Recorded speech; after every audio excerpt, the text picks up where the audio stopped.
Hello and welcome to the Culture Swally, a podcast dedicated to Scottish news and pop culture. My name is Nicky, and I'm joined, as always, by the man who doesn't want to cause a ruckus because he loves B.A. Baracus. That doesn't rhyme. It's Greg. How are you today, Greg? Very well. You might have noticed my surroundings are different. I did notice, I did actually. Moved their Swally Studio number 2 up into mine and my wife's bedroom because my mother-in-law is here for a couple of months. So, yeah, but everyone's gone out, so I've got the Wi-Fi all to myself, so I'm confident that it'll be fine. I've got like a mesh system, so, it'll be fine. So it's definitely, that room is where the magic happens anyway, but now it's where the Swally magic happens. Yes. It's the Hogwarts of podcasting, so... I tell you, the last time I saw you when we were in Brussels together, and I was extolling the virtues of paddle. Remember how much I enjoyed playing paddle and stuff? Were. Well, yes. My paddle pal and I have my paddle pal. My paddle pal Stuart and I have we've given paddle up and moved on to proper tennis, and I have to say I'm absolutely loving it. And honestly, I'm not being funny. Like, I fucking love tennis, and it turns. Because I played tennis a bit when I was like 11. Because we had tennis courts just down from where I lived. So like in the summer, when I was like 10, 11, and 12, we'd be down there and play tennis like all weekend. And I was so into it that my mum bought me a racket for my 11th birthday, a decent racket. And then one day I just fucking thought, fuck tennis. I don't know why, but I was reasonably, for an 11-year-old, reasonably handy. Like I wouldn't be running off to compete in any competitions or anything, but I was reasonably handy. So we started playing again a couple of weeks ago, starting to get my eye in. Had a fucking great couple of hours on Thursday night playing tennis. So I'm just annoyed that it's taken me to almost the age of 46 to find a sport that I really enjoy playing. Yeah, it doesn't matter. At least you've discovered that now. Yeah. So that's the thing. You've got that now, so you can enjoy a few years before your knees go playing tennis. Well, that's the thing. Like my ankles are already a bit wishy-washy. So they are like on Friday morning. They were fucking killing. I might have to wear like ankle supports the next time I play. But I'm not going to get to play until the week after next, because on Tuesday I'm flying to the UK to visit my sister and meet my new nephew. So nice. Yeah, so very nice. I'll be rattling for tennis, so we'll have to get some games booked in when I come back. Yeah. Oh well, you'll be all about Wimbledon when that comes round this year as well. You'll be watching that, picking up some tips. Yeah, well, I've always quite liked watching Wimbledon anyway. You know what I mean? Like I say that I wouldn't like not do something else to watch Wimbledon, but if I'm in the house and Wimbledon's on, I'll watch it. Yeah. Like, I think the only time that I really made a big effort with Wimbledon was the 2 years that Andy Murray won it, because he was representing Scotland. When he was sort of playing at that level, if I knew he was playing, I'd watch. So I liked watching him, and I liked watching Nadal play. But yeah, so yeah, it's me now, fucking tennis daft. Oh, good man. Oh well, that's nice. It's nice to have a hobby. Yeah. And a nice little sporting hobby. Very good. I'm impressed. Yeah, exactly. What's happening with you? I haven't been playing tennis, that's for sure. No, everything's been good. As we record, I had a very Swally-centric morning because I was out last night and I didn't go to the match, but it was Netherlands were playing Scotland in Amsterdam last night. But it was too expensive for tickets for a friendly. Like, it was like €80 a ticket. And I could have got, I think, for like 40, but it was like really shitty seats. And I did mention to my friend, like, if she wanted to go, but she wasn't too keen. Yeah. So I was like, fuck it, sack that then. I can't be bothered. But I was on the tram home this morning, and about 10 guys in kilts got on the tram, all looking very worse for wear. And a lot of people were kind of staring at them, and they had like carrier bags. I wonder if they had a carry out with them already. They probably had like a spare pair of socks and pants in the bag and a toothbrush. Yeah, that's probably what they had. Probably, but it was a wonderful sight to see them all traipsing on in their kilts, but all looking rough as fuck, and obviously not very not very good because we got pumped 4-0. Yeah. So it wasn't good at all. So, yeah, I couldn't quite believe it because I was checking the score just because my friend's Dutch. So it was kind of a rivalry. And but yeah, it was 1-0 and then 2-0. And then all of a sudden, like 5 minutes later, I checked the score again. It's 4-0. She just burst out laughing. It was like, God, you're really bad, aren't you? I was like, all right, don't drop it in. And of course, the other big football news this week is all the England fans getting upset over the inclusion colours cross that's appeared on the new England strip. Yeah, it's ridiculous. Like, there's a petition to get it put back to the proper colours. Like, and I saw just quickly on the news this morning, there was one of the did they play last night or the night before, and one of the players had turned his collar down so you couldn't see the flag, and I'm like, really? Come on. Grown men fucking arguing about a football top. Like the new Scotland kit was released last week, and, outrage amongst fans saying how shit it is. And like, I thought it looked nice. Get a fucking grip. I thought it looked quite nice. Yeah, I like the new home one. It's got vibes of sort of classic 80s strips about it, I thought, with a round neck and everything. Yeah. I liked it. But yeah, this whole England thing, I mean, I've got a sort of strong feeling on it. And that feeling is, I really couldn't give a fuck. Like, I really, really, really strongly could not give a fuck about it. I mean, I can't believe that it's made the news, Yeah, it's obviously a slow news day. Well, it's not actually, because there's been quite a big news item, but we're not going to be covering that on the Swally. That feels like a seamless segue into our coverage of the news on the Culture Swally. Certainly does, Greg. Well, shall we have a look at what's been happening in Scotland over the last couple of weeks? Cue the jingle.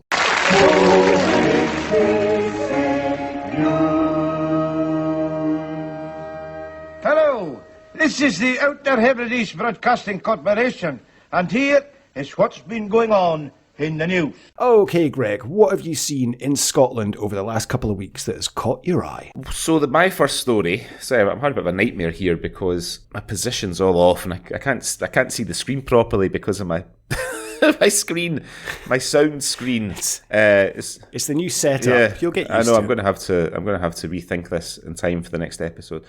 So this comes from the Scottish Sun on the 20th of March. The headline is "Scared Off. Police Scotland remove, capital letters, hate monster character from website after public ridicule."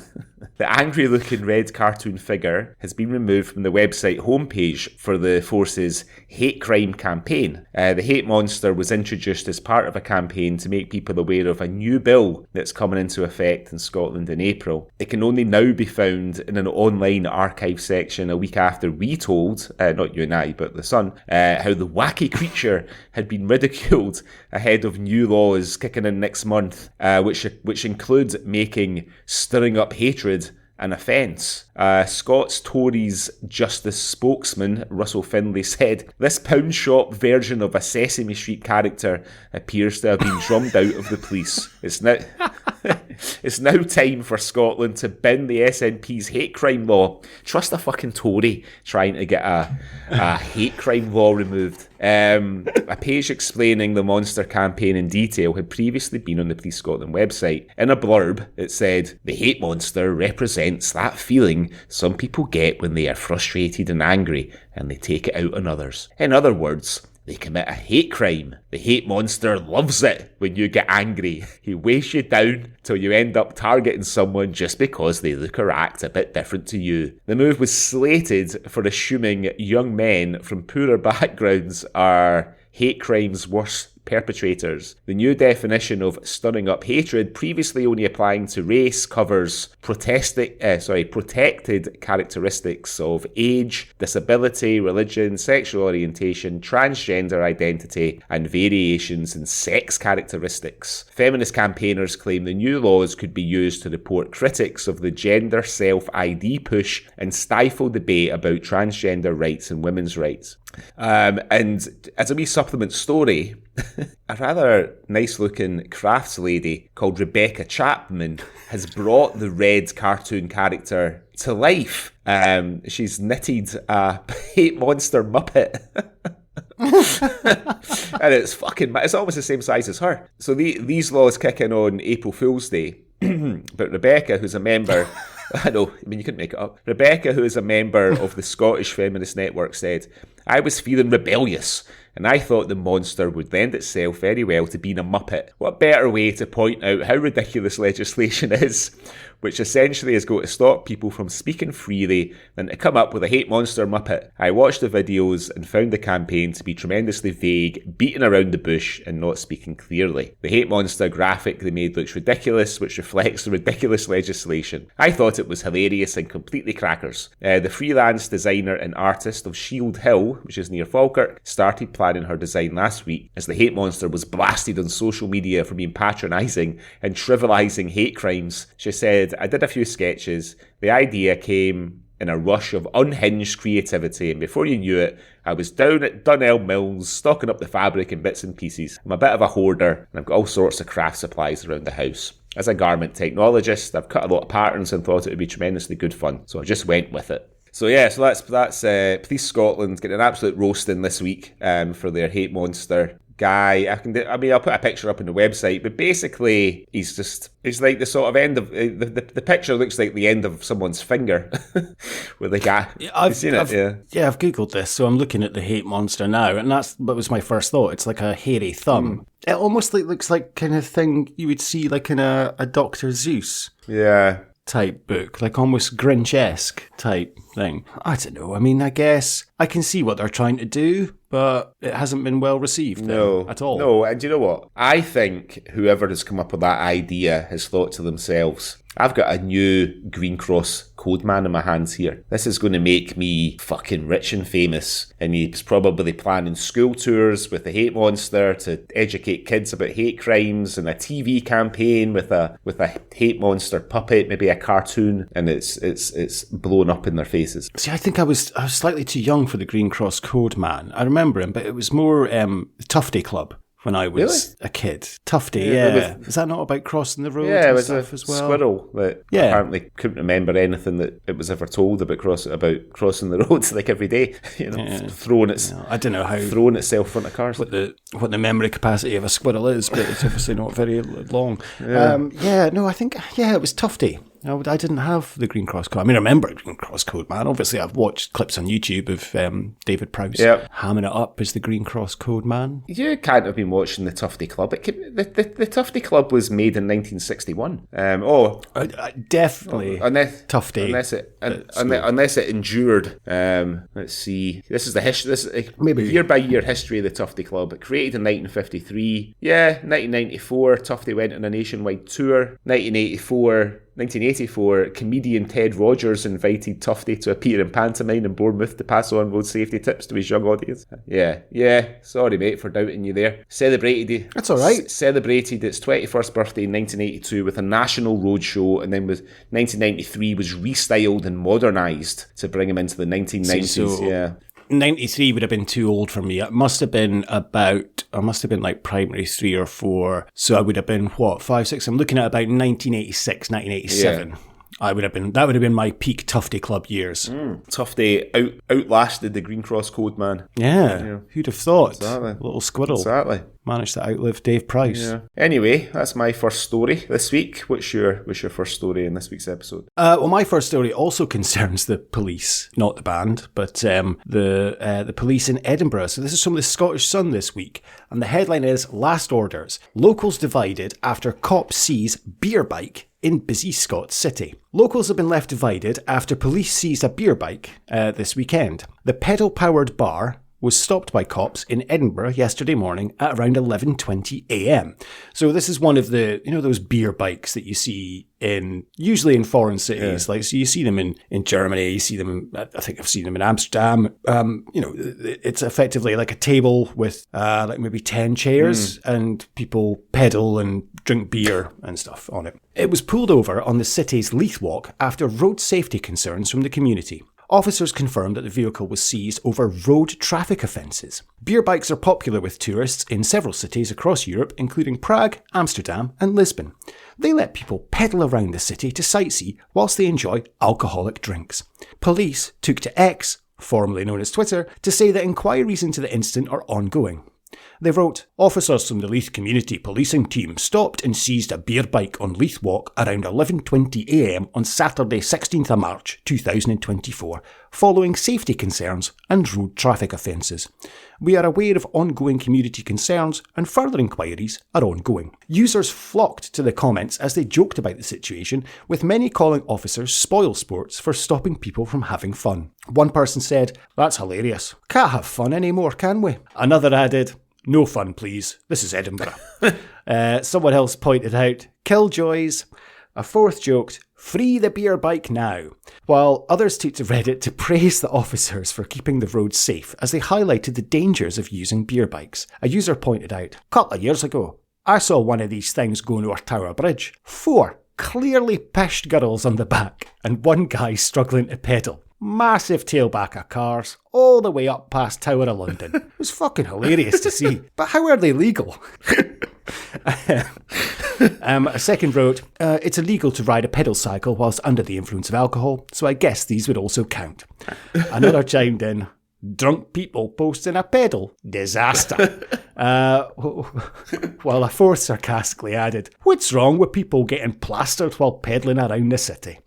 So, have you ever been on a beer bike? No, I mean, I'm not against them at all, but I have to agree with some of the comments and that it's a really fucking unusual proposition. You know what I mean? Yeah, so there's someone at the front who effectively is in charge of the bike. So I think they would be the ones legally. But technically, there are pedals in front of these passengers and they are pedaling, so technically they are powering the bike. So again, it is illegal. So they shouldn't be, because it is illegal to be, it's drink driving. So, and it could cause accidents. So I kind of agree, with the police and with some of those people as well. Like, I know it's easy to point out and saying, killjoys, you're not having fun and stuff, but I don't know. It's not right, is it? No, I don't know if I fancy having a go at one, because it's probably quite exhausting. And especially, imagine you're somewhere like Prague and you've got a few pints of some super strong,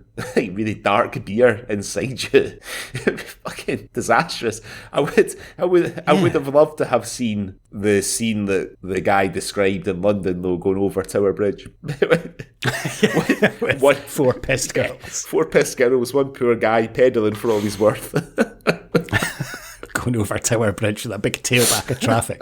It's probably a hen party or something. Fucking hell.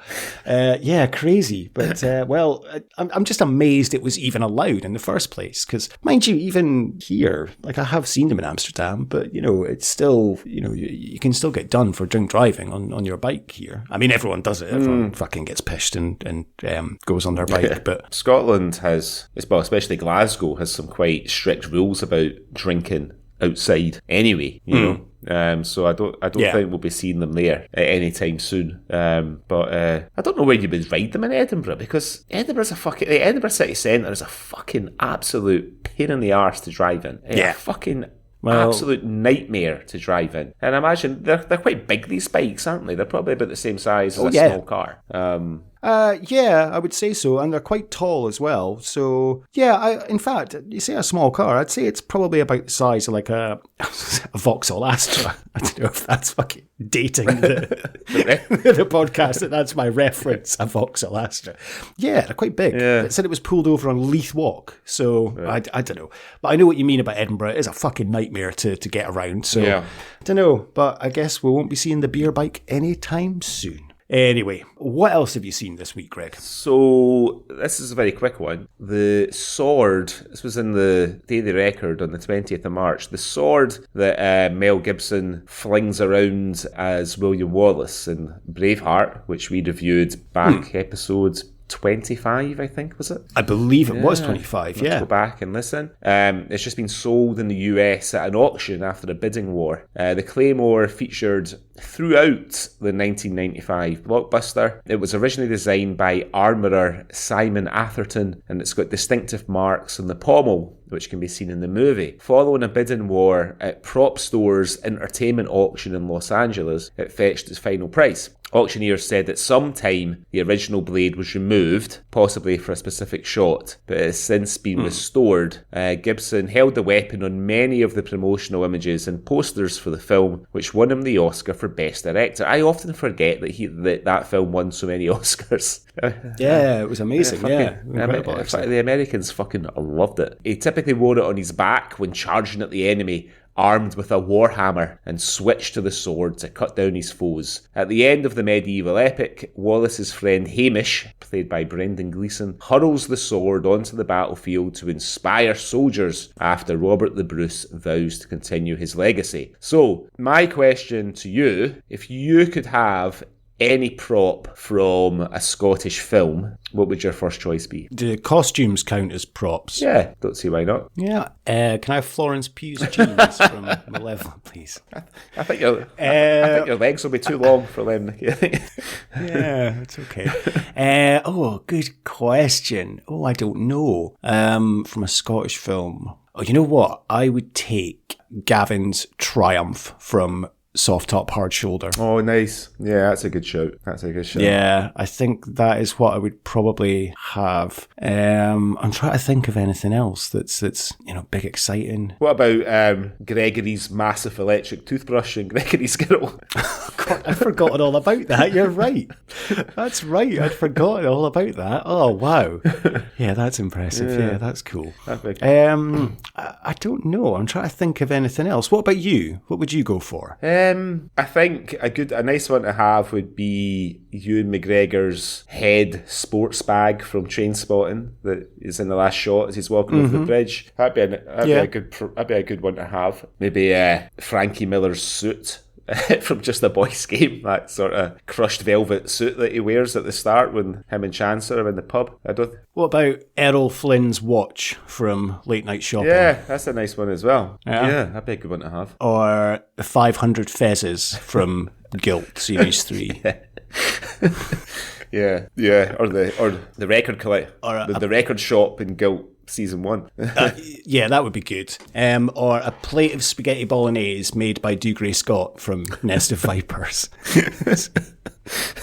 There's loads of good ones. Oh, no. No. You are gonna want something... It's got to be Coltrane's fucking Baco foil suit from Tutti Frutti, isn't it? Yeah, that would be great. Yeah. Or any of the guitars in Tutti Frutti as well. Yeah. I wonder how much... I mean, you have to wonder how many things have been sort of kept from, like something like Just a Boys Game. All the costumes, I imagine they'd probably just have been recycled into other programmes, right? Other dramas and things. Yeah. That Tutti Frutti suit, I can't believe that's not on display in Glasgow somewhere, like in the Kelvin Grove Art Gallery or something like that. I think if they do I imagine they might be planning a John Byrne exhibition at some point. Because obviously, with him passing away late last year, maybe if anybody's still got some of those props from Tutti Frutti, like suits and things, maybe they'll be in display there. We'll have to go and see it if they do. Yeah, definitely. Yeah, that'd be amazing. Yeah, definitely would love to go and see that. Yep. So yeah, £60,000 for Big Mel's sword. You can see they have William Wallace's actual sword in the Wallace Monument. I wonder how much. I don't know. Well, it's owned by the National Trust, but I wonder how much somebody'd be willing to pay for that. I bet a lot more than 60 grand, right? Yes, a lot more than 60 grand, I would say. Yes, definitely a lot more than that. Anyway, that was my second story this week. What's your next one? My next story is from Edinburgh Live this week, Greg. And Edinburgh tourists have hit back at claims adults who like Harry Potter should grow up. So, Edinburgh Harry Potter tourists from around the world have hit back after an actress from the successful movie franchise said adults need to grow up and stop watching the wizarding films. Who do you think it was that said this? Oh, I know who it was. It was Miriam Margolyes, who has never been... It was indeed. Has never been shy about coming forward. So, whilst being interviewed by Australian and New Zealand press, Miriam Margolyes, who played Professor Sprout, said that they are a wonderful set of films, but adults who are still fans need to let go and grow up. This resulted in an immediate backlash, with fans taking to social media to express their frustration. Edinburgh Live ventured to Victoria Street, which has been claimed on numerous occasions by fans to be the inspiration behind... Now, is it Diagon Alley? I think, from the Harry Potter films. Diagon, yeah, I think you're right, yeah. Diagon, okay, I don't know. I'm not one of... I've grown up. The magical street created by J.K. Rowling. Many Potterheads, is that how they're described? Potterheads. Won't know, but if you type Diagon Alley into Google Maps, it will take you to Victoria Street, making it an appropriate place to speak to adults, still enthusiastic, about the world of Harry Potter. Elsie, 24, a Gryffindor. Now, immediately, I'm just fuck get off. a fucking grip. Fuck off. Who wishes to only go by her first name, not surprised, Elsie, is currently touring Scotland and is planning to do a marathon of sightseeing whilst in Edinburgh. She said, it's really sad to hear that she said that, because I think everyone should watch Harry Potter, and it doesn't matter what age you are. I watch it every year, and it's my escape from reality. I especially love putting them on when it's cold and dark outside, or even when I'm ill, because it always makes me feel better. Oh, that's nice. The 20-year-old from the Netherlands. Oh, it's from the Netherlands. I'm not doing the accent because I live here, so I'm not doing the Dutch. I've been practicing my Dutch, but the accent's not, spot on at the moment, so I'm not doing that. Also told us that she has made lifelong friends through the magical world of Harry Potter. Another Gryffindor, Jacob Brocker from Texas, said, I say to heck with that. I'll be a Harry Potter fan forever, and it's been such a huge part of my life. I've been reading the book since I was about 8 years old, and I think if I ever met Miriam, I'd tell her what she said was rubbish. After asking the 30-year-old what spell he would use against Miriam, he hilariously said, I'm not one for the dark arts, but I'd probably use Lumos, so I could illuminate her mind on the importance of Harry Potter in people's lives. Chicago resident Alex said, Chicago. No, that's fucking Sean Connery. Watch the Chicago way. That's the Chicago way. I'll do it in the Chicago way. There's nothing wrong with loving something that brings you nostalgia from your childhood. The 22-year-old is a Ravenclaw, one of the 4 houses in Hogwarts. She went on to say, there are so many Star Wars and Disney adults who like fantasy, so I think there's nothing wrong with being happy with something that brings you joy. I agree with that. I think Harry Potter is actually something that will give me more joy as I get old, as it is something I can go back to, as it was a massive part of my childhood. There are a lot of kids out there who look up to the books, because he, Harry, was treated badly by his evil aunt and uncle until he was saved by going to Hogwarts. The manager of Museum Context, an official licensed Harry Potter store in Edinburgh, said, I do understand her point of view, but I don't think that is true for fantasy readers. Any books and movies can be enjoyed and can be loved by any age of the person. It doesn't matter how long ago it was released. We have loads of adults who come in here to buy merchandise, and others who literally come in just to look at all of the amazing things on display. So there you go, Greg. Now, I kind of was taking the piss there a little bit. I say that as a 43-year-old man who has a collection of Kenner Ghostbusters toys, Ghostbusters artwork on my wall. I have a Ghostbusters tattoo on my arm and a Ghostbusters sofa cushion, and I've already booked my tickets to go and see Ghostbusters Frozen Empire in 2 weeks' time. So I can't say fuck all. I can't say anything about that. I'm just as bad as these people. Yeah, these people. I've always really liked Miriam Margolyes, and she's related in some capacity to Charles Dickens, right? There's oh, is she? Never realised that. Distant relative of Charles Dickens, but I saw her being interviewed because she's homosexual. Right? She lives with another woman. Yeah. But she was being interviewed about her sexuality. I can't remember who was interviewing her. It might have been Graham Norton or someone. And she said when she was a young theatre actress, I can't remember which city she was in, but there was a park across the street from the theatre. And she was cutting through the park one night after a performance, and she came across a soldier who was up a tree having a wank. And as you do, she felt sorry for him, so she finished him off, right? She tells the story. I'm not making fun of her at all. But, she's just really, really entertaining. She's kind of become a bit more famous for her personality than, like, she did a travel show with Alan Cumming a few years ago, didn't she? And they were quite well suited because they're both quite eccentric in their own ways. They've both kind of got no filter. Yeah, almost. exactly. Like, they just say what's on their mind or what they're thinking, and usually with hilarious consequences. I do love seeing clips of, I think, Graham Norton, they wheel her out quite often on that show. And there have been some great clips. There's like a great one of like her with Matthew Perry. And she's telling some disgusting story. I can't believe, I think it's about her creaming herself.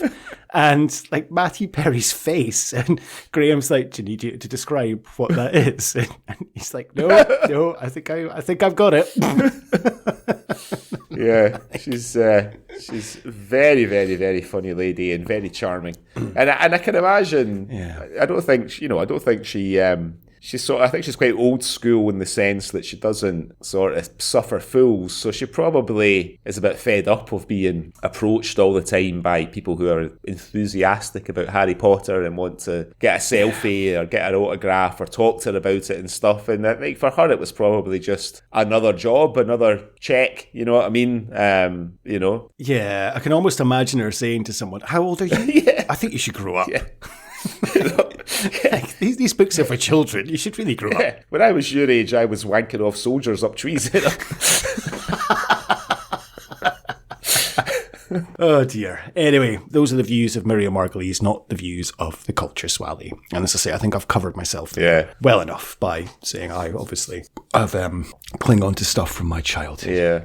Anyway, have you seen anything else this week, Greg? Well, no, there's a very quick story. I'm not going to spend too much time on it. When the late Queen of England passed away in 2022, a Scottish chippy boss called Jackie had written on her blackboard, "Lizard Liz is dead, London Bridge has fallen down," and I remember this. And popped champagne, and as a result, needed a police escort to get around for a while. Well, her chip shop is in the Muir of Ord in Inverness, up in the Highlands. She's put it on the market. She's come to the end of her chip shop journey. She said that she's off to new adventures, but she's she had her windows kind of panned in by furious royalists that get in the paper. I remember that. Some people boycotted her, but anyway, good luck to Jackie. What to do? Good luck, Jackie. Good luck in your next adventure, whatever it turns out to be. Well, Greg, this episode is going to go out on Thursday, the 4th of April. Right. So, do you know what the weekend of the 6th and 7th of April is? No. I don't. It's one of my favourite weekends of the year. It is WrestleMania. Oh, is it? You know I'm a big fan of the grappling. I know, yeah. I love my sweaty men in spandex pretending to hit each other. I love it. So, let me invite you to the first annual Swally Rammy. Okay, so there's 5 fights on the card at the Swally Rammy. Right. And I want you to tell me who the winner of the fight will be. Okay. You can tell me how the fight's going to go, and if there's any stipulation to this fight, so if it's a ladder match or a Hell in a Cell or tables, ladders and chairs or anything you want, tell me how this fight's going to go, okay? Right. So first of all, WrestleMania always starts with someone singing the national anthem. Right. Who is going to sing the national anthem? And it's going to be Swally Rammy. It's going to be Flower of Scotland. It's not going to be the Star Spangled Banner, obviously, right? Of course it is. Yeah, of course it's going to be Flower of Scotland. We can do whatever we want. It could be Loch Lomond if you want. No, I think it'd be 500 miles. We'll go Flower of Scotland. Yeah. Or it could be Aztec Camera. Who is going to sing? I think it would be nice if we gave Edwyn Collins a gig. Because I think he can sing. Because I know he had these health issues and he wasn't able to perform for a while. But as I understand that he's back, I don't know if he's doing much in music, but it'd be good to get him out. I'm sure he could come out and just give us a wee rendition of Flower of Scotland. The crowd would be behind him, right? That's a great shout. Yeah, love it. Love it. This capacity crowd is loving Edwyn Collins singing the national anthem. Okay. So Edwyn's gone off, so it's time for the opening match. Right. And I've taken kind of inspiration from WrestleMania 8 for quite a bit of this card because it's one of my favourite WrestleManias. And one of the first matches on that is Bret the Hitman Hart versus Rowdy Roddy Piper for the Intercontinental Championship. Nice. So, this opening match is for the Inter-Swally title. Right, okay. First, the challenger, hailing from Greenock, Drumchapel. Your tease out, it's Jake McQuillan. Greenock... And his opponent... Hang on, hold on, I had to correct you. Greenock is nowhere near Drumchapel. Drumchapel's in Glasgow. According to Wikipedia... Oh, really? He's from Greenock. According to Wikipedia... And Drumchapel, is it? Greenock Drumchapel, it says. Wikipedia's wrong there. Yeah. I looked up Just a Boys game. It says it's set Greenock Drumchapel. Okay, we'll just say Greenock. Okay. And his opponent, the reigning Inter-Swally champion, hailing from Leith. No cunt leaves till we find out what cunt did it. It's Francis Begbie. So this is going to have to be a barbed wire match, I think. This it's like a death match. They still do it because they used to do barbed wire matches in the bad old days of like WCW and stuff, didn't they? They do have they have death matches occasionally in AEW where they have like barbed wire for the ring and they have explosions. There was one that went hilariously badly. I don't mean no one got injured, but it was meant to be like this massive explosion at the end, and it literally looked like those snaps that you used to have when you were a kid. Yeah. Little snaps you threw. Just like a little shitty like caps. thing. So they kind of stopped it after that. Yes, caps. Yes, exactly. Okay, so this is going to be like a barbed wire death match, is it? Barbed wire match for the Inter-Swally title. Begbie's going to come on to a Rod Stewart classic. So he is. What Rod Stewart classic is Begbie going to come on to? Because Begbie fucking loves Rod Stewart. Young Turks. Yeah, maybe something like... Yeah, Begbie's going to come out to Young Turks. He's going to be wearing a Pringle V-neck jumper with nothing underneath it. Slip-on loafers, pair of star-press trousers. He's got like a wee hunting knife stuck in the waistband of his trousers. McQuillan's going to come out in his crushed velvet suit.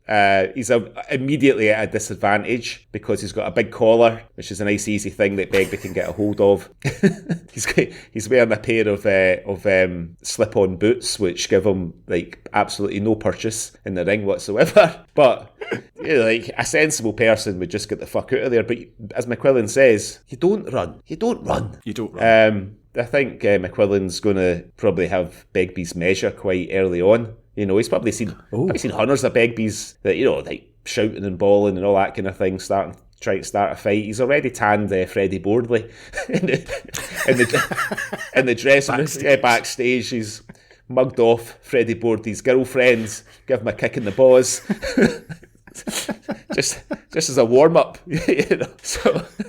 So yeah, I think it would be close, but I think ultimately McQuillan's experience, his age, you know, I think it's going to prevail. I think it's going to look like Begbie's had them. Begbie's going to be reaching for his wee hunting knife that's stuck in the waistband of his trousers. McQuillan's going to have him by the arm. He's going to turn him. He's going to smash his head a couple of times into the barbed wire. It's going to look like McQuillan stabbed him in the back of the neck.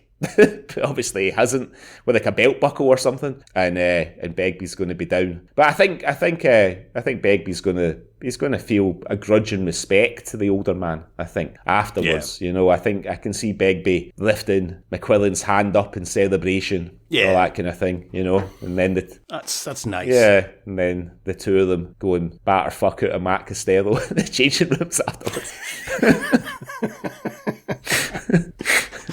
Wonderful. Okay, well, new champion, Jake McQuillan. Yeah. Fantastic. Okay, the second match on the card. There's no title involved in this. It's just a one-on-one match. Hailing from Cumbernauld, it's the man from the Iron Brew bottle. Yeah? You familiar with the man from the Iron Brew bottle? And his opponent, hailing from Glasgow, and once played by star of the Jakey, Rory McCann. It's the man from the Scots Porridge Oats box. So there's going to be trouble before the match because they both want to come out to the same Jimmy Logan song, right? So there's already handbags before they've even made it to the ring. I think this is it's a sort of Queensberry rules, old fashioned. It's probably in black and white. This one, right?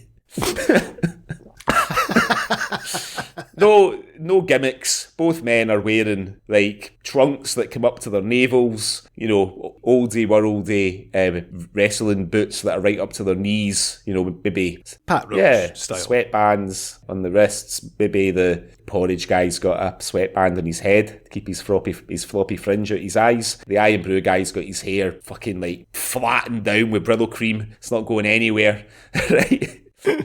Even sweat won't loosen it.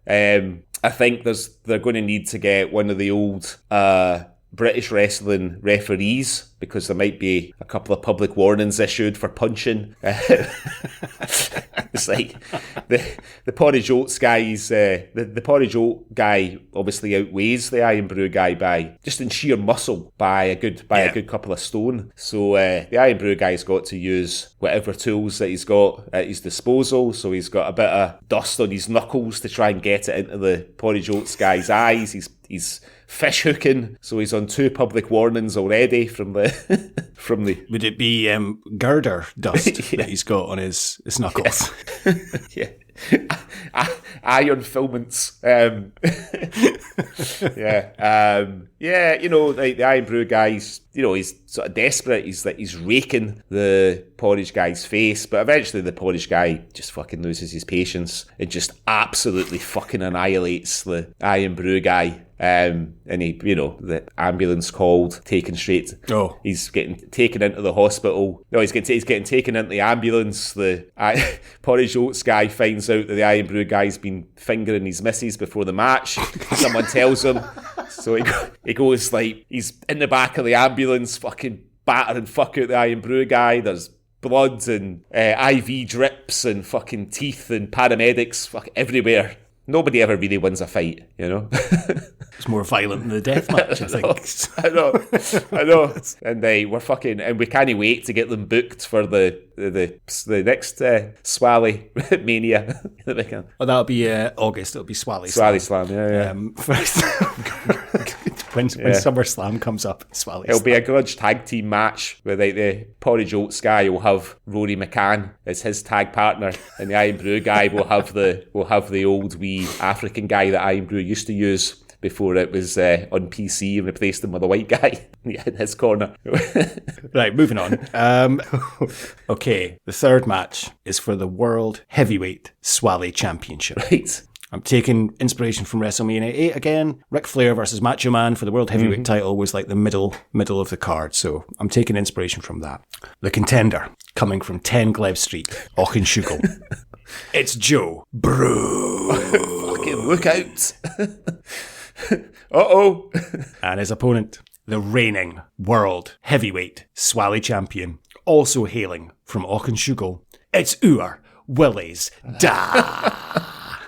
Now remember, Ur Willie's dad was a fucking unit. Yeah, he was. He was a big lad. Yeah. And he wouldn't have been much older than Joe Brune, I think. But Joe Brune's a boxer, isn't he? Yeah, but Ur Willie's dad, isn't he still living with his ma, like Joe Brune? So I can see it's, more to the point, Ur Willie's dad, isn't he sharing a bed with his big brother and his 2 twin brothers and his fucking specky middle brother, honest. So I think already there's going to be a fair bit of trash talking for Ur Willie's dad. He probably remembers Joe for the school. Joe was in all the dunce classes. The only thing he was good at was gym. You know?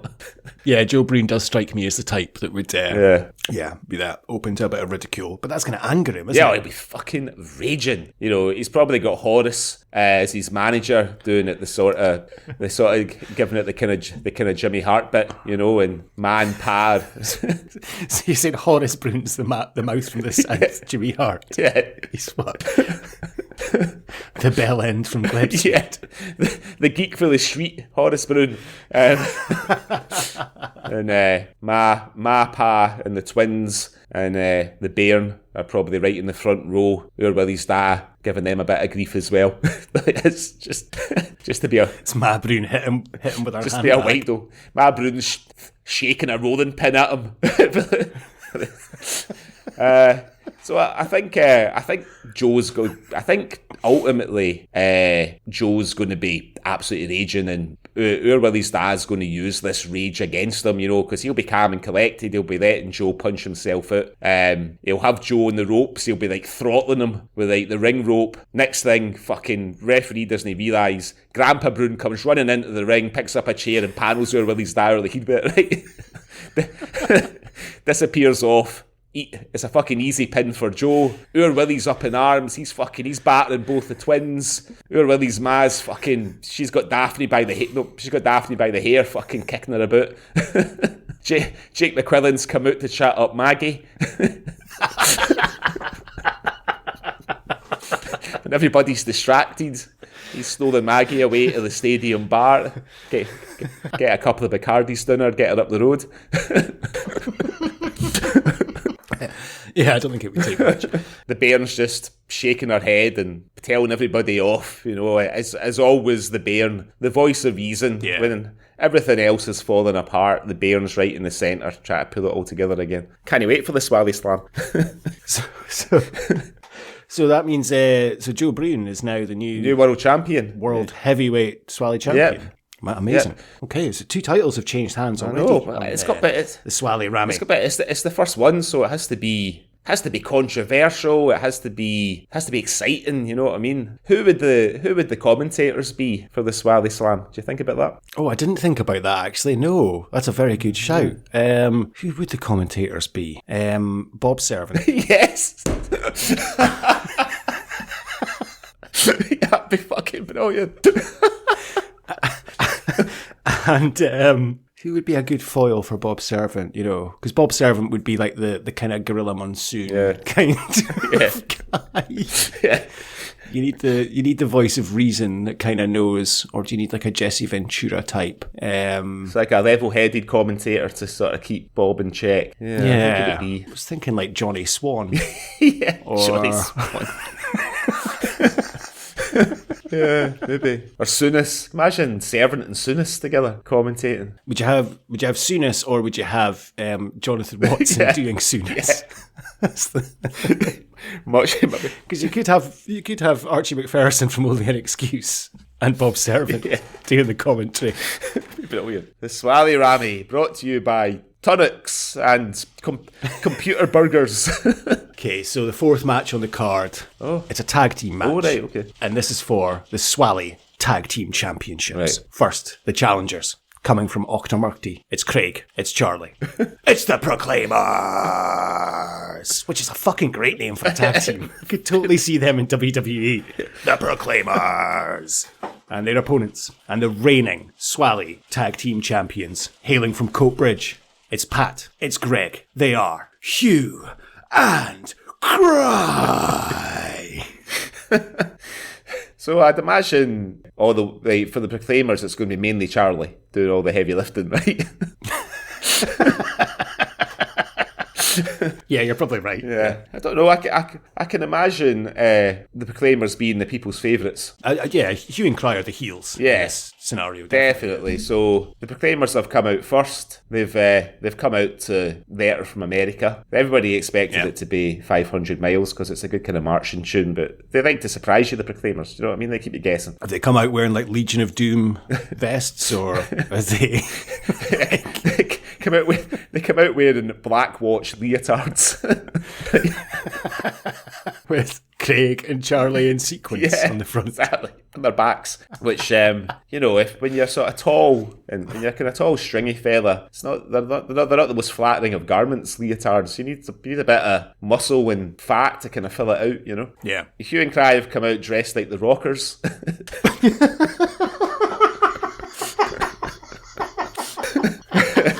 Just, a chorus of boos from the capacity crowd as they come out. They don't care. They're gesturing at the audience and stuff, and all that, making kids cry and things. So I think I think for most of the match it's going the Proclaimers' way. But then just towards the end, Charlie's going for the pin. Pat's sneaking on. Greg's under Charlie. Pat's sneaking on. What's the other Proclaimer called? I forgot the other Proclaimer's name. Craig.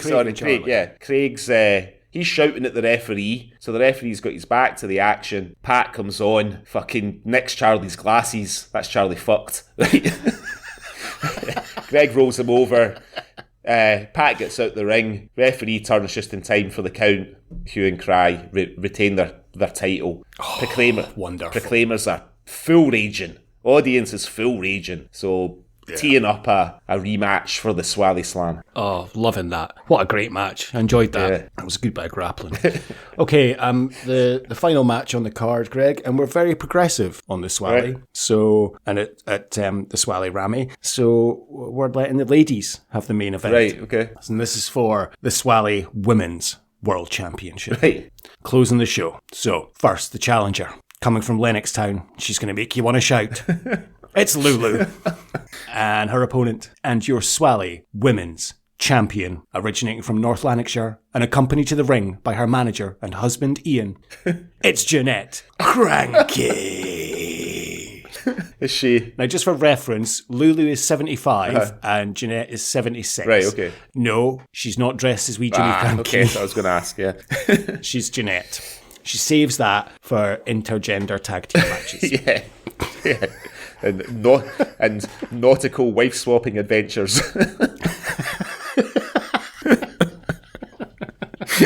So Lulu against Jeanette Cranky. Fuck. So if Jeanette's got Ian in her corner, it's only fair that Lulu has somebody in her corner as well. And I think Lulu probably going to have surviving the last remaining BG, Barry Gibb, in her corner.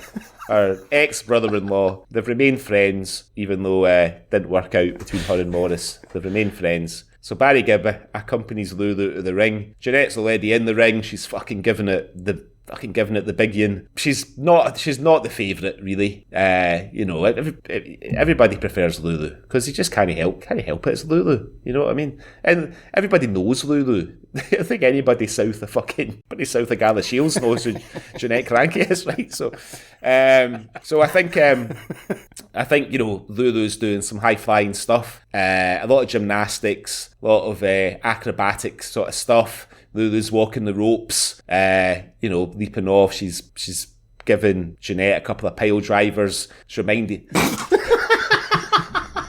Jeanette's having a bit of PTSD for when she fell off the beanstalk in pantomime years ago. Ian's shouting that's out of order. Lulu picks Jeanette up, swinging her around. Referee takes an errant boot to the head. Is knocked out for a moment. Ian jumps into the ring. Next thing, Barry's in the ring. He's panelled Ian with a guitar. Ian's out for the count.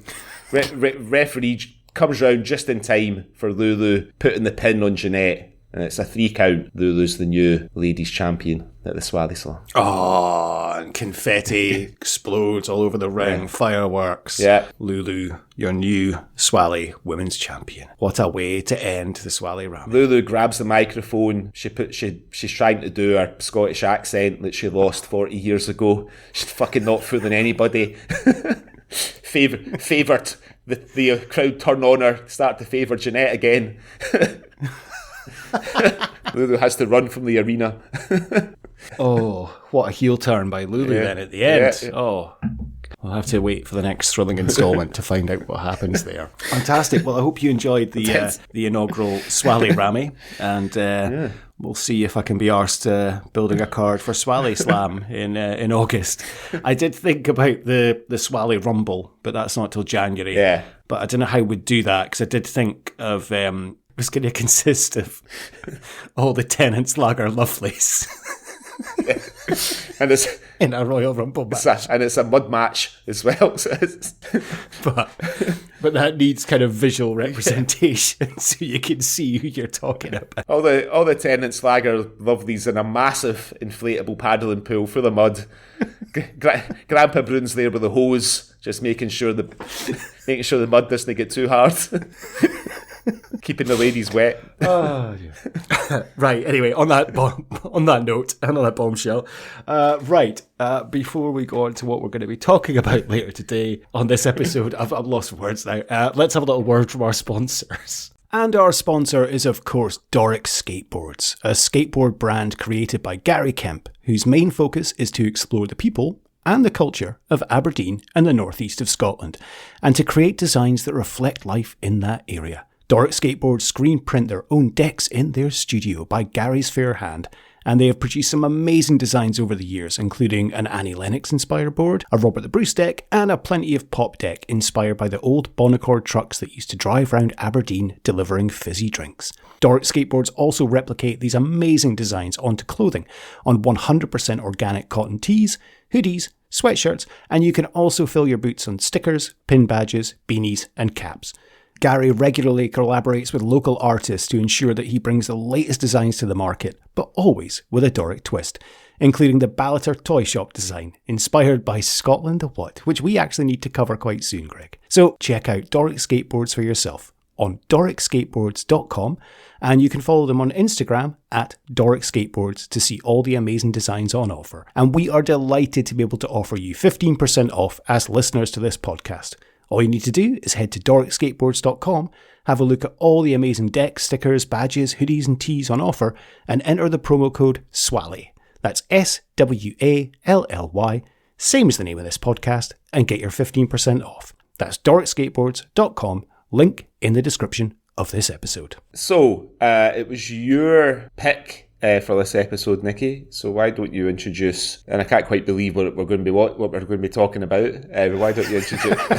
Why don't you introduce today's content? Thanks, Greg. So today we are discussing the television adaptation of a popular series of books created by the author Forrest Wilson in 1978, and a big part of our childhood, Greg. It's Super Gran. Airing on ITV from 1985 to 1987 and spanning 27 episodes in total. That was 13 episodes per series and a Christmas special. The show tells the story of an elderly grandmother, Granny Smith, played by Gudrun Ure, who acquires superpowers when she is accidentally hit by a magic ray created by Inventor Black. I can't believe I'm actually discussing this. Under the guise of Super Gran, she protects the residents of the fictional town of Chiselton from villains such as Roderick Scunner Campbell, played by Ian Cuthbertson, and his gang, the Muscles and Tub. Super Gran was usually accompanied by her grandson, Willard, and Inventor Black's granddaughter, Edison, on her adventures. So, Greg, I know we've mentioned Super Gran in the past, and this was very much part of our childhood, should maybe have stayed part of our childhood. What are your memories of Super Gran, and what did you think watching back? I should point out, of the 27 episodes, we are going to be talking about 5 episodes here, which I'll put in the description of the podcast, and we'll talk about as we're going on. Well, we've been kind of dancing around covering Super Gran for maybe 2 years, right? Never quite got round to it until now. I remember being very excited about this when I was a kid. Like very, very excited about it, because I was and remain a big fan of superhero comics and films and things, like for as long as I can remember. So the fact that we were getting Super Gran was quite exciting, and I feel like it was on like a Sunday afternoon. It's like a Sunday afternoon program. So I was usually at my granny's on a Sunday afternoon. She was a Super Gran, but no superpowers, unfortunately. But she always kept her iron brew glass topped up, you know. So I think I'll be honest. Like when I was a kid, I fucking loved it. I absolutely loved it. I like the scenes when Super Gran is doing something super. I remember being like physically exhilarated by as a kid. Like what? Not because I had a thing for old ladies. Just like if she was riding her flying bike, or she was running fast, or she was like skateboarding, or doing a handstand, or that kind of thing, you know? Yeah, I fucking loved it. I hadn't seen it probably since it was on the telly, which I think it finished in 1987. So we're talking almost 40 years since I last saw it. And I'll be honest, I watched the first episode for the podcast, and I was like, that was fucking brilliant. I really enjoyed that. I'm so happy. And then I watched the next episode and I wasn't feeling quite as enthusiastic. And I went into the third episode with some trepidation, I'll be honest. And then I thought, fuck it, I'm not going to watch any more today. And the next day, I knew I had 2 left to watch, and I thought, I'll just watch one. One's enough. And then I watched it, and then I watched the last episode yesterday, which was Super Gran and the Heir Apparent. And it's hard work. It's not aged particularly well. I did watch part of a making of episode, which was on YouTube, and it was made, I guess, around about the same time. And they spent £2 million. £2 million they spent on on Super Gran. And the thing is, I suppose, like, for the time and for an ITV show, there's quite a lot of special effects, which is probably where most of the money went, and paying for Super Gran's stunt double. But Nicky, it's the wackiness. It's the wackiness. I can't handle the wackiness, mate. I fucking can't handle it. I feel very similar to you. And I know we kind of discussed this over text actually before the show, which we rarely do.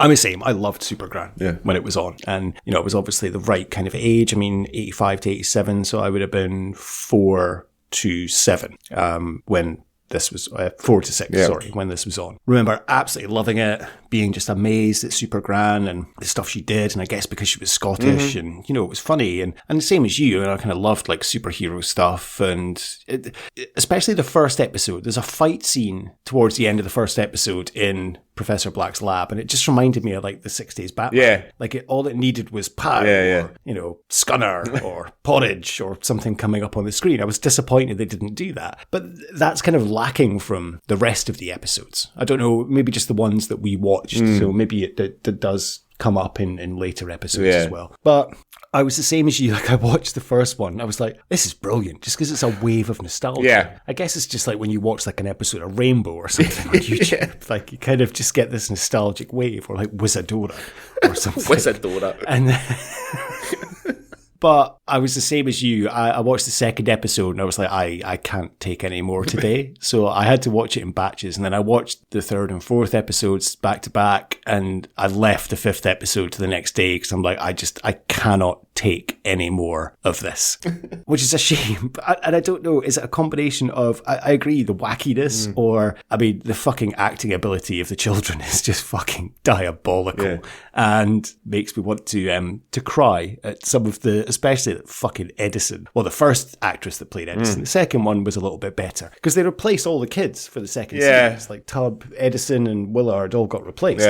I don't know if that was because they were shite or if it was just because the kids didn't want to do it, but it seems strange to replace all three. So, I kind of felt quite similar to use that. It was a nice trip down memory lane, but it's quite tough to go on. So the first episode was episode 1, so the pilot episode, Super Gran and the Magic Ray, in which frail old Granny Smith, I mean, just the fact her name's Granny Smith is just fucking, like, insane, who is watching her grandson Willard play football in Chiselton Park, gets hit by the Magic Ray and instantly becomes Super Gran, the most powerful granny in the world. Could you imagine describing that to kids nowadays? I imagine they probably love it. I mean, because like one of the most popular kids' books is that fucking David Walliams book, Gangsta Granny. So that's what we're at now. It's Gangsta, not Super Gran. But I guess it's still out there, and that's part of, I think, the appeal of this. Like, everyone's got a granny, and everyone loves their granny. So, but I think maybe that's why it was relatable. You know, it made grannies cool in a way. But I think there was a little bit of a mini trend at this point, because I'm sure that this came out around about the same time as Super Ted. Remember Super Ted? Yeah, of course, with the Spotty Man. And Banana Man. Texas Pete. Yeah, and Banana Man, you know. So there was there was a bit of a sort of random super beings in the UK, because they were all British. So I don't know if it was I don't know if this started that, or if this is connected to it in any shape or form. So Super Gran is played, of course, by Gudrun Ur, who is fucking brilliant. You know, she's so likeable and full of energy. Despite being a granny, she was only 59 when she first started playing Super Gran. And she did a lot of her stunts herself. Oh, really? Which I think is, she did have a stunt double, but she did a lot of stunts herself, which I thought was very impressive. she's still alive. She's 98 years old. Yeah, we've had her on the pod before in the Crow Road. Yeah. Yes. And, I think she is just enjoying herself in this. Yeah. She knows it's fucking shite. She knows it's nonsense, but she's just having fun. But despite her, turning up to watch her grandson, Willard Dougleash Keegan Smith, although I did notice in one of the later episodes when he's playing cricket, they call him Willard Botham Gower Smith. So I think that was like little nod there to cricket. Yeah. Despite the fact that, she's turning up to help him and to support him, once she gets her superpower, she doesn't have to take the piss out of him. Like, she's playing football, running rings round him. I think it's in the second episode we watched, like, they're playing football and she's like, come on, Willie, come on, you can do better than that type thing. Like, she's a bit of having a go at poor Willard. His confidence is knocked for six anyway. Right, she's like the worst. She's the fucking worst person to play football with at that age anyway, because you remember when you'd be having a kickabout as a kid, there'd always be like one kid who was fucking really good and wouldn't pass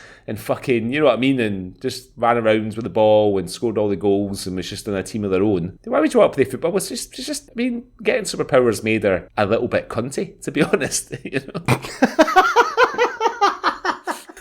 It's like Spider-Man says, great power comes great responsibility, So that's the final line, yeah. Super Gran getting her powers made her become a little bit cunty. You're right, actually. She did become a bit of an arse to Willard after that, and she's doing stuff like in one of the later episodes, she bursts through the hairdresser's door, leaving a perfect frame and no remorse for that as well. She lets Scunner away up in a balloon. Anything could happen to him there. You're right. Yeah. She does become a little bit of a minge bag. A minge bag. If I could use Scunner's words, which we'll come back to later on. Yeah, you're right. She doesn't take having those powers quite well. Like, it's almost she's trying to do good. And you can see she is trying to maybe do good in a way. But she's also just kind of self-gratifying herself. Like the episodes we watched is breaking the world high jump record by 3 meters with Geoff Capes. Yeah. Is that fair if you've got superpowers? Showing off. You know what I mean? Showing off. It is, yeah. She's arranging beauty contests, but entering her niece into it and stuff. Yeah. Like, is it the right thing? I mean, for Gudrun Ure, I can understand. I think probably, if you look at her career, she's a lot of theatre work, so quite a serious actress who would become a serious granny in Super Gran. But if you look at her IMDb, it's like an episode of this, an episode of that. She's been acting since the 1950s. So to get a lead role in a apparently a £2 million production on ITV, and probably as well, it's probably something maybe she's, or her own kids, or if she had grandkids of her own by then, or nieces and nephews could watch her in, you know what I mean? Because I think everything that she did before Super Gran was sort of more kind of grown-up TV, like sort of Dr. Finlay, a few Plays for Today or armchair theatres and stuff like that. So, it's probably, I think when actors get to a certain age and they start to have families and things, they want to do stuff that their younger relations can see them in, so I understand. And also, it's a fucking steady paying gig, isn't it? Well, how many episodes did you say? 27 episodes? Yeah, 26 episodes and a Christmas special. Yeah. So 27 in total, basically. Yeah. And there was a third season planned, but it got cancelled due to lack of funding, which if you're fucking spending $2 million on a series, and it's not really a surprise. And I did read that the reason it got cancelled was because ITV wanted to put more money into Bullseye daytime game shows. You're not far off. It was Chain Letters. Not as fun as Bullseye, but remember Chain Letters. Yeah. But yeah, that's basically why it got cancelled, so they could fund Chain Letters. Yeah. I agree, yeah. It's a good gig for her. And she is great as Super Gran, and it is nice to see. But, some of the things are ridiculous. Like, if we're talking about episode 1, for example, towards the end, when she jumps out a window and onto the back of a horse and then rides. Now, she's got super speed. She can run super fast. Surely she's faster than the horse. So why is she fucking jumping out a window on the back of a horse? That's probably about $4 grand. You could have cut out the budget for that. Just get Gudrun to run and then speed it up, And then, the first episode centres around Scunner Campbell stealing this magic ray.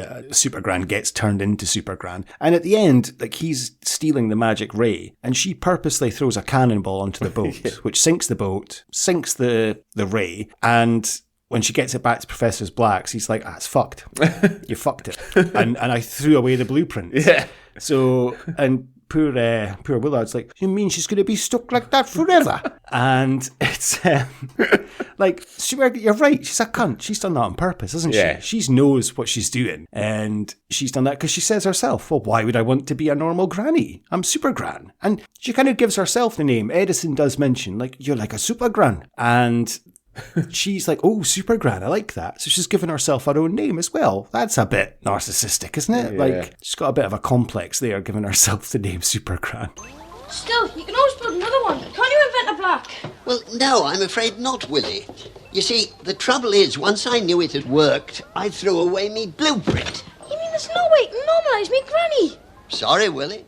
You mean she's stuck like this forever? Who wants a frail, old, normal granny when I can be a super strong, supersonic Super Gran? But Oh, bat me no bat. And she's out there holding her fame straight away. She's in all the newspapers and stuff. Yeah. Coming on to Willard very quickly. Now, there must be a mistake here. Not Willard, sorry. The first Tubbs. So on IMDb, it says Tubb is played by a man called Lee Marshall, right? Okay, fair enough. Yeah. If you look at Lee Marshall's IMDb, his credits are Super Gran, WCW Monday Nitro, WCW Thunder, and WCW Saturday Night. I don't think that's the same Lee Marshall, is it?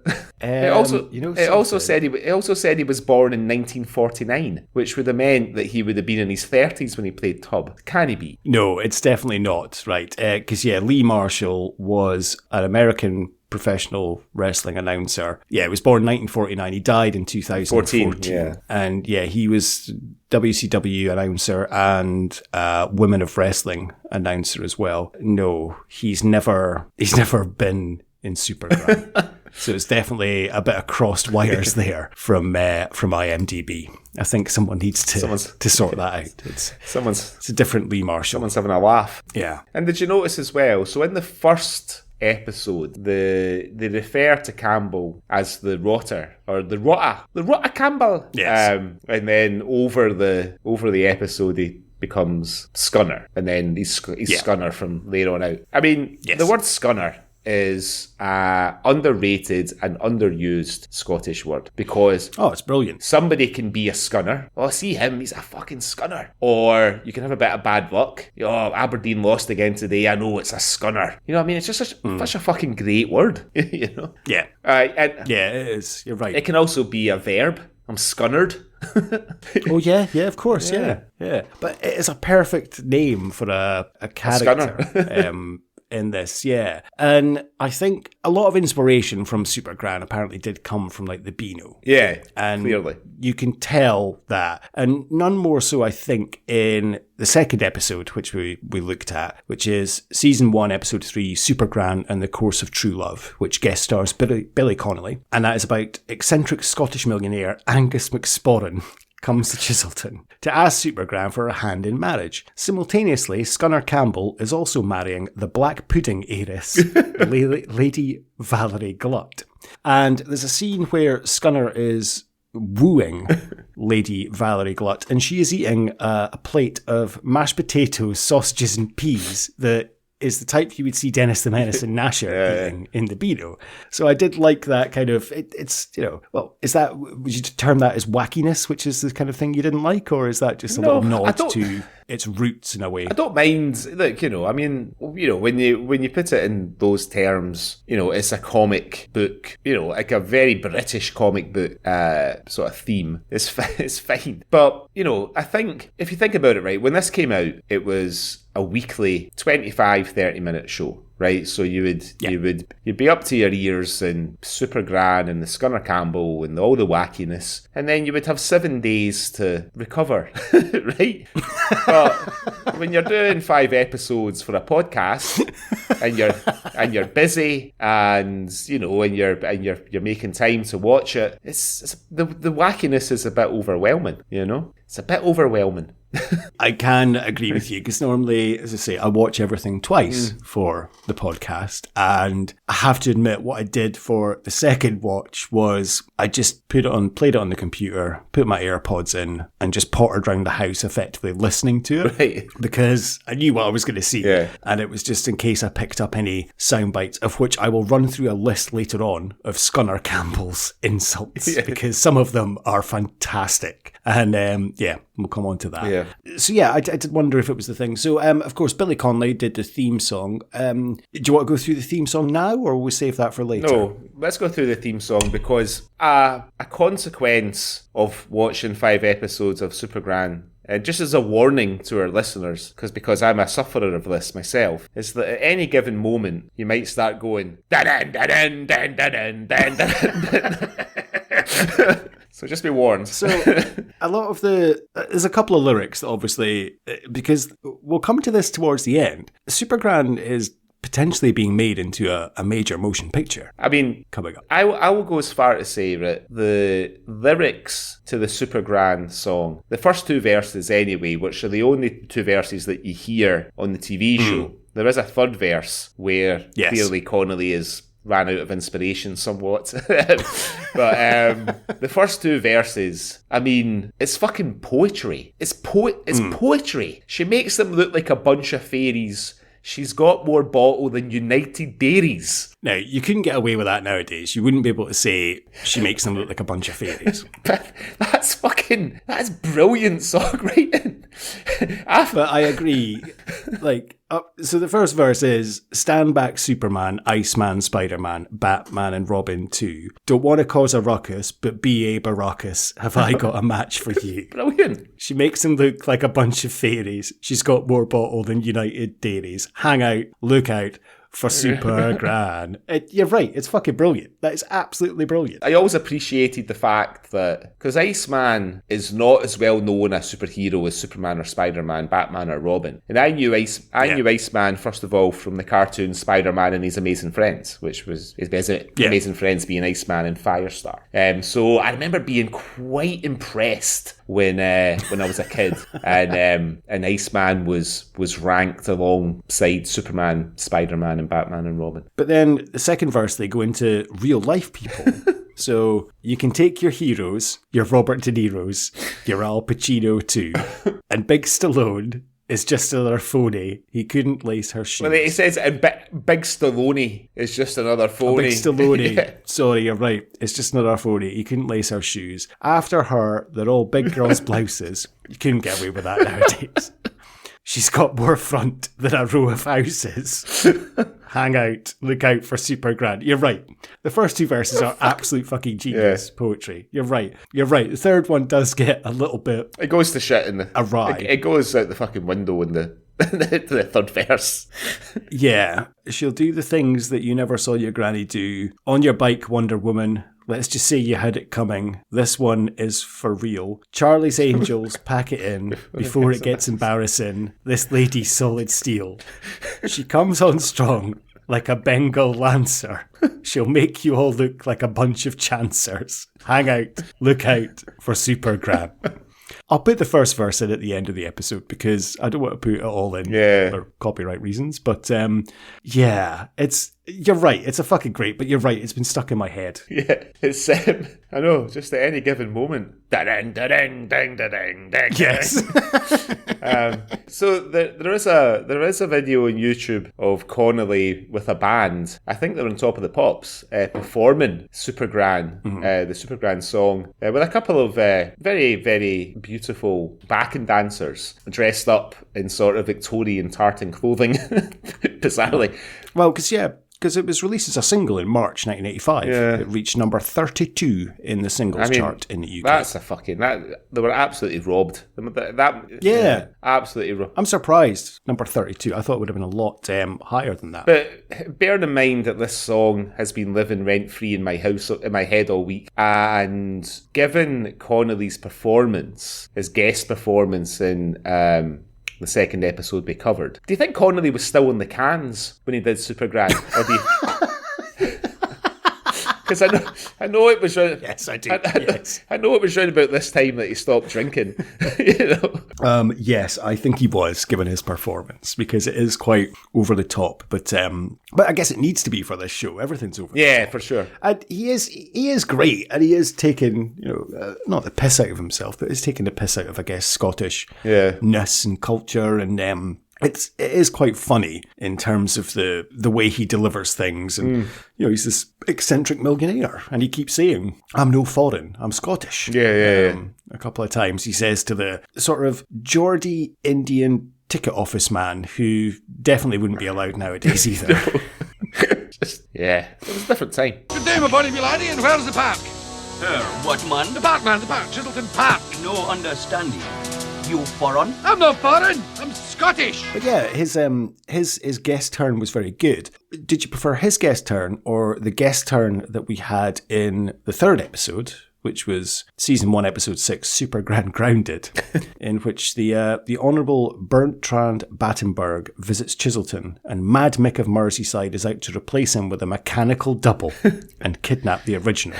Unfortunately, Super Gran, who is supposed to protect the Battenberg boy, gets hit on the head by a caber thrown by Geoff Capes and loses her superpowers. So I've got written down on my notes here, right? Because although Big Geoff is playing himself, it demands a bit of acting from Geoff. Do you know what I mean? Right, it demands a bit of acting. And I've written down here in my notes, the tears of Capes. Because it looks when him and the policeman are like keeping a vigil at Super Gran's hospital bed, he's fucking crying his eyes out. Wake up, Super Gran. Please wake up.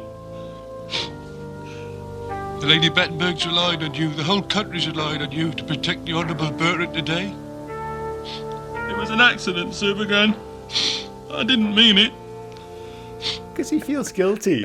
He feels guilty about what he's done to Super Gran. He's accidentally tossed a caber into her face and he's fucked her. She's lost her superpowers. However, Geoff does save the day, really, because he comes up with the idea that, that's what she's missing. Porridge.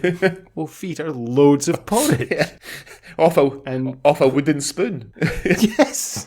And remarkably, it works. That brings Super Gran back. And then Capes takes her around the city in a rickshaw to again. Fucking bizarre. Again. Surely she can run faster than fucking Geoff Capes pulling a rickshaw. But then I don't understand. The next part is that she uses this anti-gravity belt to scale the building because Mad Mick and the Battenberg boy are on the top of the building. And then basically she gets to the top and then the belt falls off. Go down the fire escape. Or the belt falls off. She has to use the window cleaning apparatus to scale the top of the building. And it's almost peril of, oh my God, Super Gran's in danger. Yeah. But then by the time she gets to the top, Mad Mick and Battenberg are fucked off. They're on their way to the airport. And Super Gran just jumps down anyway. So, what was the fucking point of going up the building? And what was the peril of her losing the gravity belt? Because she just jumped down anyway. I think you're maybe overthinking it a wee bit. Oh, I'm overthinking things, am I? Really? Really overthinking things. So, so far, in terms of guest stars, so we've had Billy Connolly or Geoff Capes. Who was your favourite out of those two so far? I mean, Connolly is generally my favourite thing in anything that he ever turns up in, to be fair. I do have a bit of a soft spot for Geoff Capes, though, because when I worked in Frankie and Benny's in Aberdeen, he came in for dinner one night on his own. I don't know what he was doing in Aberdeen, like fucking budgie convention or something like that. Or I mean, he participated in a lot of Highland Games. Yeah, so maybe that's what it was. I wonder if maybe he was there as like a patron or something. Possibly. This would have been late 90s, I think. Maybe 98, 99. And we used to do, on the menu there used to be an Italian mixed grill, which was half a chicken breast, half a chicken breast done up like a chicken parmigiana, a 4-ounce sirloin steak, Italian sausage, potatoes, and some, like a mushroom and like a beef tomato. And we did an American mixed grill, which was a cheeseburger, a 4-ounce steak, and half a chicken breast with barbecue sauce on it, and chips, and the other accoutrement like tomato, mushroom and stuff. And they were a tenner each, right? Which seemed like a lot then to me. But there was a lot of eating in them. And he had them both. So he did. Magic. I love hearing stuff like that. He ate them both. So yeah, and he was the first. I didn't serve him. I was working on the bar. I didn't get anywhere near him, unfortunately. But he was the first sort of famous person that I'd ever been anywhere near. So I was I was a bit starstruck because I remembered him being on things like Super Gran and Blue Peter and like Number 73 and programs like that when I was a kid. So he was a British sporting hero along with like Daley Thompson and Steve Davis when I was a kid. Torvill and Dean. I mean, twice he won World's Strongest Man and became, after that, a world-renowned breeder of budgerigars. Yeah. Still alive, 74. Before he became a strong man, he was a police officer for 10 years. Yeah. Could you imagine fucking committing a crime and Geoff Capes is chasing you down the street with his rickshaw? Geoff Capes gets those big fucking hands on you. You'd be fucked. You would just instantly confess to fucking all sorts of crimes you hadn't done if Capes is fucking chasing you down the street. Jesus. Capes running down the street with a fucking police horse on each shoulder like Desperate Dan, He's like needing to get back for his fucking double mixed grill. Yeah. I heard that when they closed down, when they got rid of all the phone booths in the UK, they got Geoff Capes to rip all the phone directories in half, put them in recycling. Is that true? You just made that up. It'd be a fucking brilliant fact if it was true.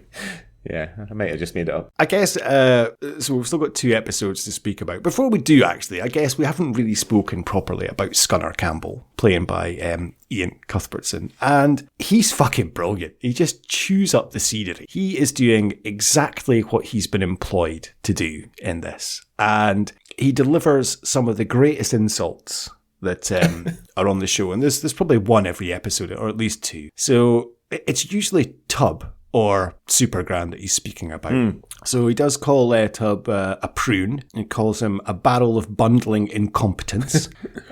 He calls someone a tubular twit. He calls Super Gran a tartan tarantula, a minge bag at least once every episode. And I had to double check. It's like, did he just call it a minge bag? Yeah. And yes. I had to go back a few times. Constant. Yeah. Minge bag. Minge. You white-haired old weasel. Minge bag.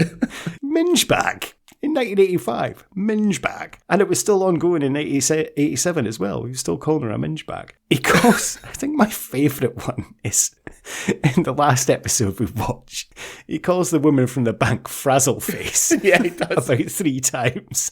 Ah, good day, Miss Witherspoon. As fair of face and fetching as ever. And as for that likeness of Joan Collins, Joan Collins? You're not getting a penny of my money. Do you hear? Money? Who needs money, Frazzle Face? You do. You're always after money. You're mad about it. Mad. That was in the old days, Frazzle Face, before I came into it. Shh. He says to Tub at one point, "Silence, you obnoxious orifice." He calls someone a bleach-haired barnacle, and I think he calls Tub again towards the end a flatulent-faced ferret. Yeah. There's also a moment, I think it's in the first episode, when he says, "What the Falklands?"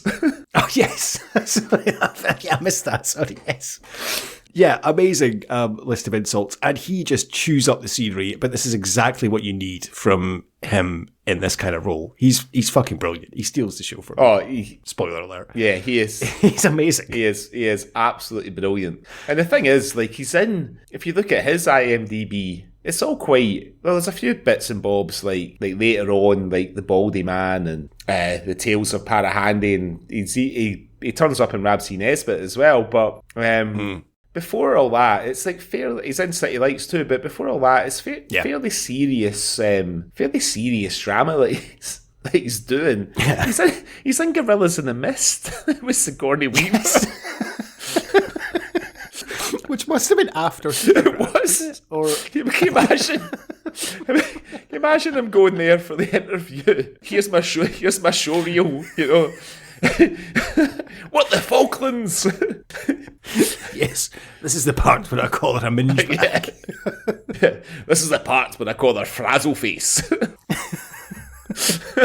But yeah, I mean, just a fantastic character actor. I'm scrolling down his IMDb and my heart's just soared a wee bit because he's in an episode of Juliet Bravo.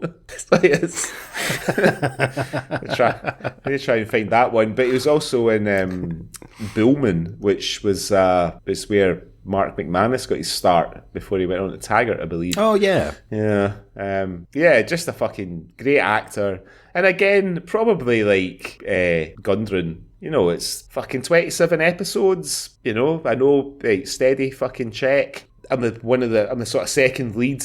Yeah, I don't mind making a cunt of myself or fucking do it. No problem. I don't mind making a cunt of myself. Yeah, but it's just pantomime, isn't it?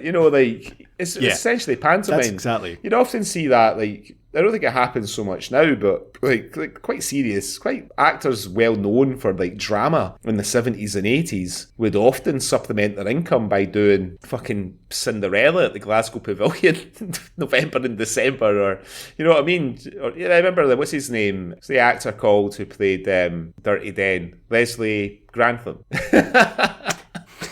For the benefit of the listeners, Nicky just stuck his finger in his mouth in a provocative way at the mention of Leslie Grantham. If you don't know what I'm talking about, Google Leslie Grantham. It's the first thing that comes up. After that is his Dirty Den. After that, it's the fact that he murdered a taxi driver in Germany. Yeah. Then it's Dirty Den. Yeah, when he was appearing as Dirty Den, the first time in EastEnders he was doing Panto at Christmas. But yeah, I mean, Ian Cuthbertson, just what a fantastic character actor. Incredibly funny. I think he passed away in 2009, unfortunately. He's no longer with us. We'll come on to our next episode, but again, it has a guest star in it in the form of Lulu. Now, over the course, if you think this was only 27 episodes in total, and guest stars that appeared over the 27 episodes include Billy Connolly, Lulu, Burt Kwok, Bernard Cribbins, Leslie Phillips, Willie Thorne, Eddie Kidd, James Cosmo is in an episode of Super Gran. I wish I'd known that beforehand. I would have picked his episode. Tim Healy from A Vida St. Pet, Barbara Windsor, George Best, Spike Milligan, Eric Bristow, Roy Kinnear is in a fucking episode of Super Gran. Michael Elflick, Paul Shane, Ricky Fulton, Geoff Capes, Gary Glitter, and you realise that this was the fifth episode we're going to speak about. That's Patrick Troughton's last on-screen appearance. I know. And it was also, there's an episode where Charles Hawtrey is in, and that is his final on-screen appearance as well. That's probably why they changed the children actors after the episode he was on.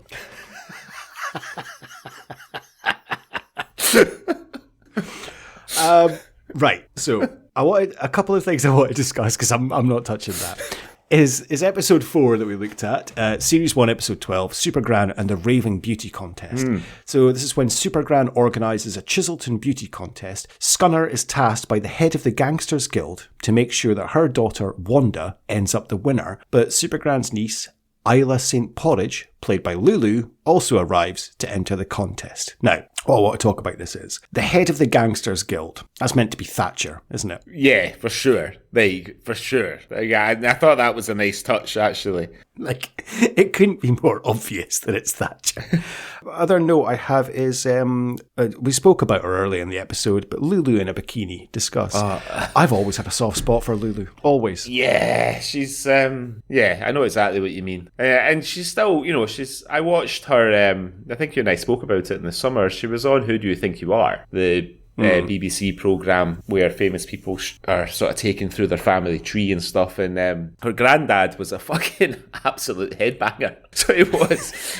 I don't think that when she embarked on the Who Do You Think You Are journey, she realised that she was going to be spending a few hours in Barlinnie jail going through the fucking registers from the 1930s. But yeah, I mean, Lulu is just she's a national treasure. So she is. Yeah. And you know what? Didn't one of the Take That guys claim to have rattled Lulu when they did that video? Which one was it? Jason Orange? I think it was Howard. It was Jason Orange, yeah. Fucking better not. So. Fucking better not have done. I think he did. I think he definitely did.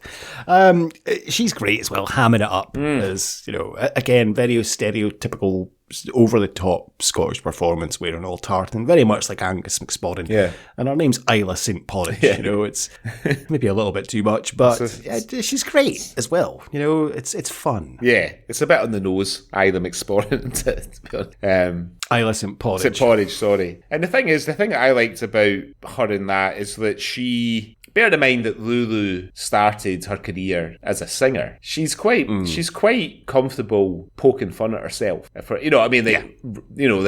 She keeps like breaking into song. And her voice is not good, and everyone's putting their fingers in their ears and stuff. I like it when people are self-depreciating like in that way. And I mean, it's meant to be a fun show, but I mean, at one point, Scunner does all the girls get in a hot air balloon. And he cuts the sandbags and unties the balloon. I mean, he's about to commit mass murder, effectively. But so it's not very light-hearted, really, there. But Super Gran manages to save the day on her flying bike, and then lets Scunner go at the end. So effectively, possibly committing murder as well there.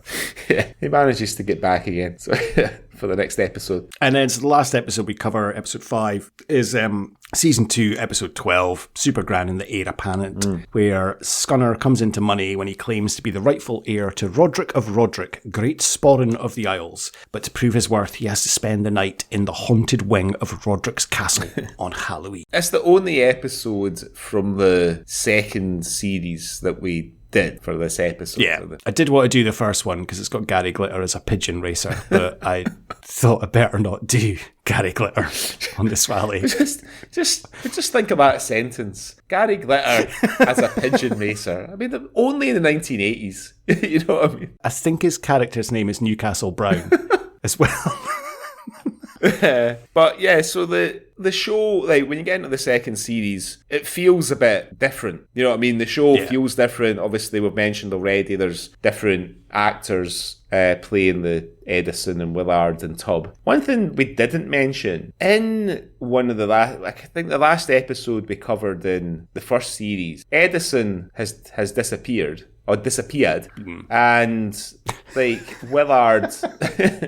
There's like a little kid, like a younger kid that's knocking about with Willard. Yeah. Who has no lines. No, like a mini Willard. But he's given no lines whatsoever at all. Maybe Edison was busy that day, couldn't film. Or maybe with Lulu being there was too much ginger on the screen or something. Yeah, maybe. Was that before or after the Gary Glitter episode? That was before the Gary Glitter episode. Thank goodness. It's okay. I've escaped. But we never saw that little kid again, which would have been after the Gary Glitter episode. Yeah. Yeah, so this the last episode of Super Gran, and it doesn't end, because it was meant to come back for a third season, so it doesn't end with like a big dramatic ending or anything. It just kind of like the end of a normal episode. Yeah. Scunner is given the bill to pay for all the suits that he's bought, and that's kind of it. And then we'll see what happens next time, but there wasn't a next time. Well, they had hoped to do a movie, I read. Imagine doing a fucking movie. Well, Greg, last year, 2023, a script written by Kerry Collins called Super Gran topped the list of unproduced scripts from emerging UK talent. Right. And it's moving pace. They're trying to make this Super Gran film. So it's updated for the 21st century. And it's about a 12-year-old London boy who, not the London boys, like as in R.I.P. A 12-year-old London boy who is tired of being told he's stupid at school when actually he's dyslexic, is sent to spend Christmas with his Scottish grandmother. He thinks that she's a boring and cantankerous old bitch, but in truth, she is anything but. She has superpowers and a secret spy base beneath Loch Ness and a flying 1980s Mini that would make James Bond proud. Her evil rival is an arrogant tech guy who wants to bring about instant climate change for profit. Together, grandson and grandmother set out to foil him in his dastardly quest. Think Mary Poppins meets Scott Pilgrim versus the world, but in Scotland. So who are we going to cast this with then? Who's going to play Super Gran? I've got the perfect two for Super Gran and Scunner. Okay. But there's a few options I thought of. I had some options, but I've got, in my opinion, the perfect ones. Right. Who would you go for? So it has to be a Scottish actress. It has to be a Scottish actress of a certain age. I quite like the thought of Arabella Weir, but, you know, we make her look a wee bit older. Because I know that she's not, I mean, she's not a typical granny. But you could, there's also Elaine C. Smith feels like quite an obvious sort of choice. What about you? I mean, if you think that Gudrun was 58 when she took the role. Yeah. So a couple of high hitters you have would be Tilda Swinton, who is 63. Yeah. But if you think about how much, how amazing does she look compared to, no offence to Gudrun in this, but she looks like a granny, whereas, it would need a bit of makeup. And also, I've seen Ewan McGregor giving Tilda Swinton oral sex next to a canal. Do you know what I mean? So Shirley Henderson is 58. Was she 58, Shirley Henderson? I thought she was a wee bit, I thought she was quite close in age to me. Lorraine McIntosh is 59. Yeah, she would be good actually, because Lorraine McIntosh, I think. But you know who my favourite is? And she's 62. Blythe Duff. But she's still far too glamorous. She would need to, serious makeup for this. But she's 62. But think how good she'd be, Claire Grogan. Oh, Grogan. Yeah, she'd be great. That pocket rocket Grogan. And facing off against Brian Cox is Scunner Campbell. Yeah, Brian Cox is Scunner Campbell. But in his, succession. And I would think, Grado and Rab Florence would play the muscles. Yeah. And I don't know who plays. You can't have Tub nowadays because that's fattest against children, isn't it? Fattest against fat people. Well, yeah, fat children. So you couldn't have Tub. So I don't know. Because they do say in episode 1, I saw the fat boy going up to the window. You can't say that. You're a tubby little cunt as well, Willard. You can't say that. Oh dear. But yeah, what do you think about that? Claire Grogan is I love it. Potentially super. I love it. I mean, I've just come up with that. Yeah. But I don't know if she'd do it, but I think she'd do it. I listened to her being interviewed on the Rockin' Tours by Gary Kemp and Guy Pratt a few weeks ago. I think she's still, she's really funny. I think Claire Grogan. Do you know what I mean? She seems very down to earth. She'd be good. I think. Yeah. She's good. She's fun. I can't think of. I know she's done a bit of serious acting. I think she was in. She had a run as a police lady in EastEnders, I think, for a while, didn't she, Claire Grogan? Did she? Oh yeah, I think years ago. But for the most part, I think what acting she's done has been comedy. So she'll be good, I think. Yeah, I think she'll be good. It'd be fun. She's small, so she could, need a bit of makeup. Because I say, she's still very glamorous for her age. So I can't believe she's 62. So you don't want you don't want Blythe Duff then, Super Gran. Blythe Duff would be okay, actually. Yeah, I could take Blythe Duff, but I prefer Claire Grogan as Super Gran. Yeah, Super Gran, amazingly, as I say, it wasn't renewed for a third series, but it won the International Emmy for Children and Young People in 1985. Wow. And it was sold to over 60 countries in total, and it was massive in Cuba and China. Really? Yeah, massive apparently. Cuba, absolutely huge. And Cuba and China were two of the biggest exporting countries. But yeah, 60 countries worldwide it was sold to. So Super Gran was popular with the communists, was she? Yes, definitely. Maybe they were watching it for Scunner. I don't know. Oh, well, fancy that. Professor Black, he has a very distinctive look. Yeah. Which, to go back to one of our news stories, he's basically Dumbledore from Harry Potter, isn't he? Yeah, maybe. He wears that little hat and he's got a moustache and beard and those glasses. He's basically a complete rip-off of Dumbledore. Yeah. Well, Dumbledore's a rip-off of him. Yeah, I think it's a bit of inspiration. J.K. Rowling just stealing ideas from Super Gran for her books, basically. I think so. I think a little bit. Yeah, he's ably played by character actor Bill Shine of England.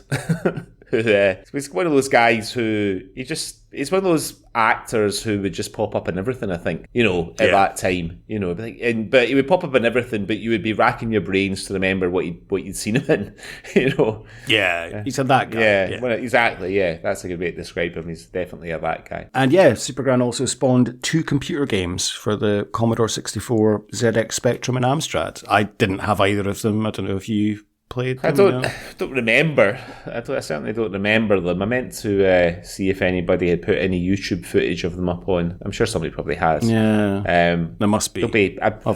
They'll be shite. Because if you think about it, they will be. I mean, if you think about it, like back then, those games, like maybe like 1 in 20 games would be any good in the 1980s. 1 in 10 would be actually fucking playable. Yeah. I mean, I remember some games just being like you'd have to like read the instructions. If you play a video game now, you usually get a wee tutorial. This is how you do this, how you do that. Back then, you were just fucking thrown in at the deep end. You'd have to read the instructions to find out what the buttons were if you weren't using a joystick. Yeah, I feel like it's a high chance that those games were fucking absolute bobbins. Yeah, I remember it took me ages to work out the instructions to Sam Fox's strip poker on my Commodore 64. Need to learn how to play poker, then learn what the buttons are.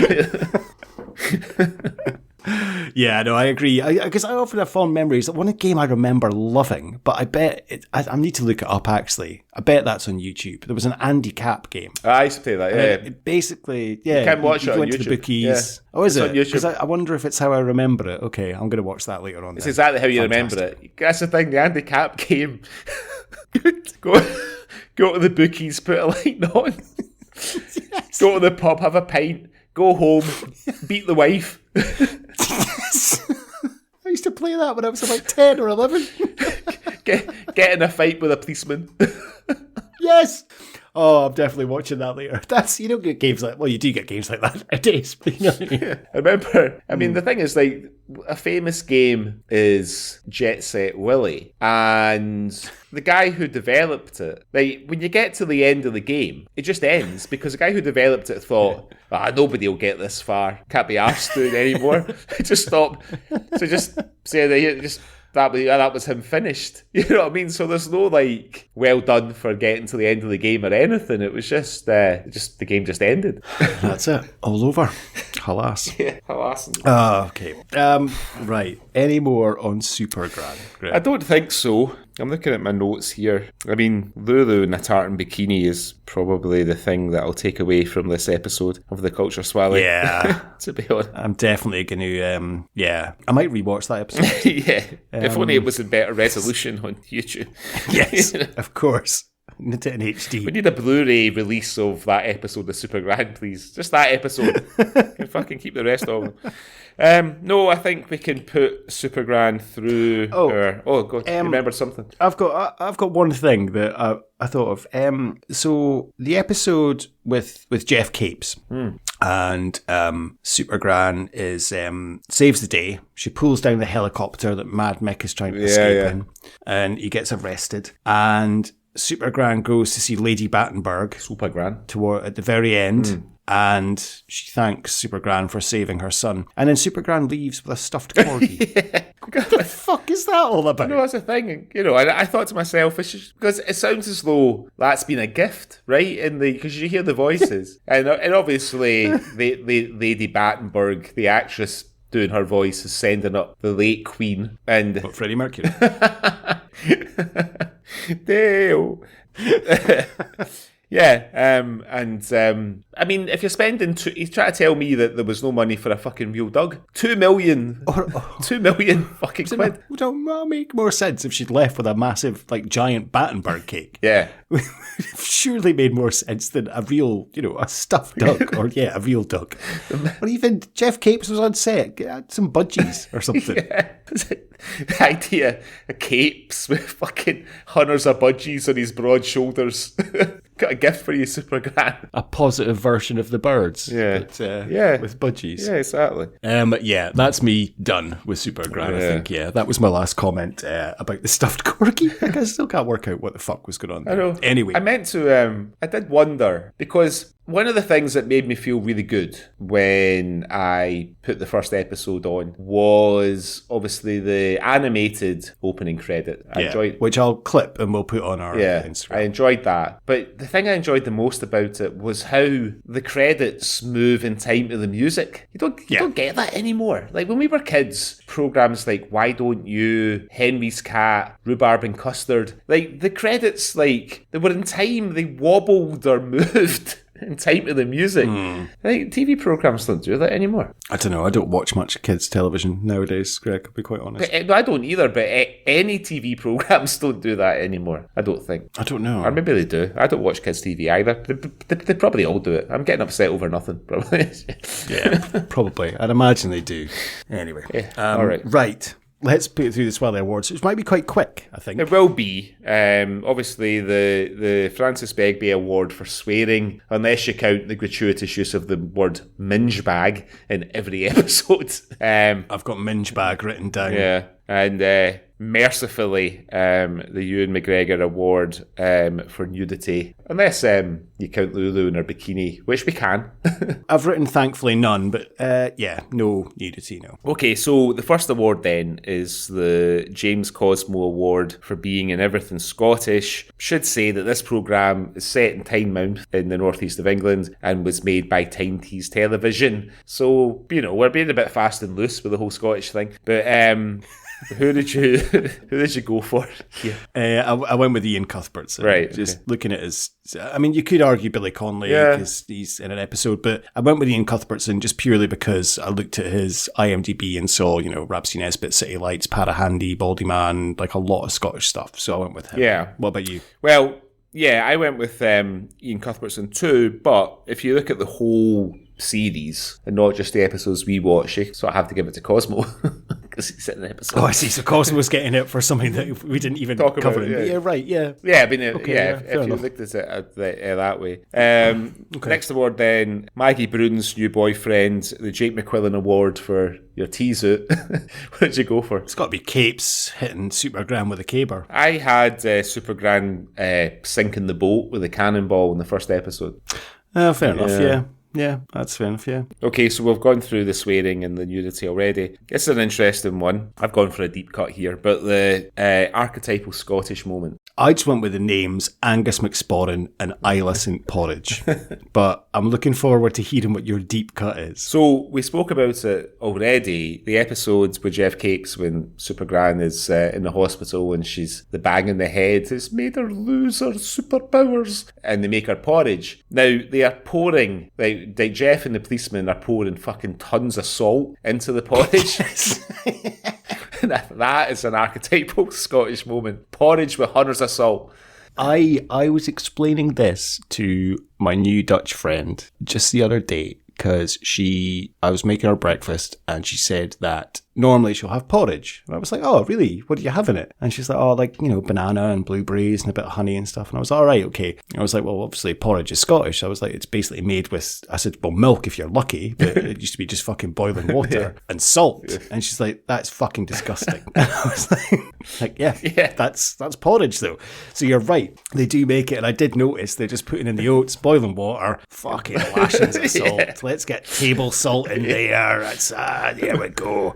That'll get Super Gran back. But yeah, it's, When I don't know if they still do it, but the Hilton Hotel at Charing Cross in Glasgow, I stayed there the night before my wedding and went down for breakfast in the morning, and it's like I don't know if it still is, but back then it was a breakfast buffet and you could get porridge, and next to the porridge was a bottle of whiskey, so you could pour some whiskey in your porridge. Oh, nice. Oh, that's lovely. Yeah. Good start to the day. Yep. Okay, and then the last one then, I think we both gave this away a bit earlier on in the recording, but the Big Tam Award, who wins Super Gran for you? Yeah, it's Ian Cuthbertson. He just chews up every scene he's in, and just the delivery. I take nothing away from Gudrun. Like, she's fantastic, and it's great, and she is the lead. But just the way, I mean, do I need to go through Scunner's insults again? Frazzle face. It's the delivery. You minge bag. But it's the variety in which he says minge bag as well. Like, he says it with such, like, disdain, minge bag, and then he says it in almost like a charming way sometimes as well.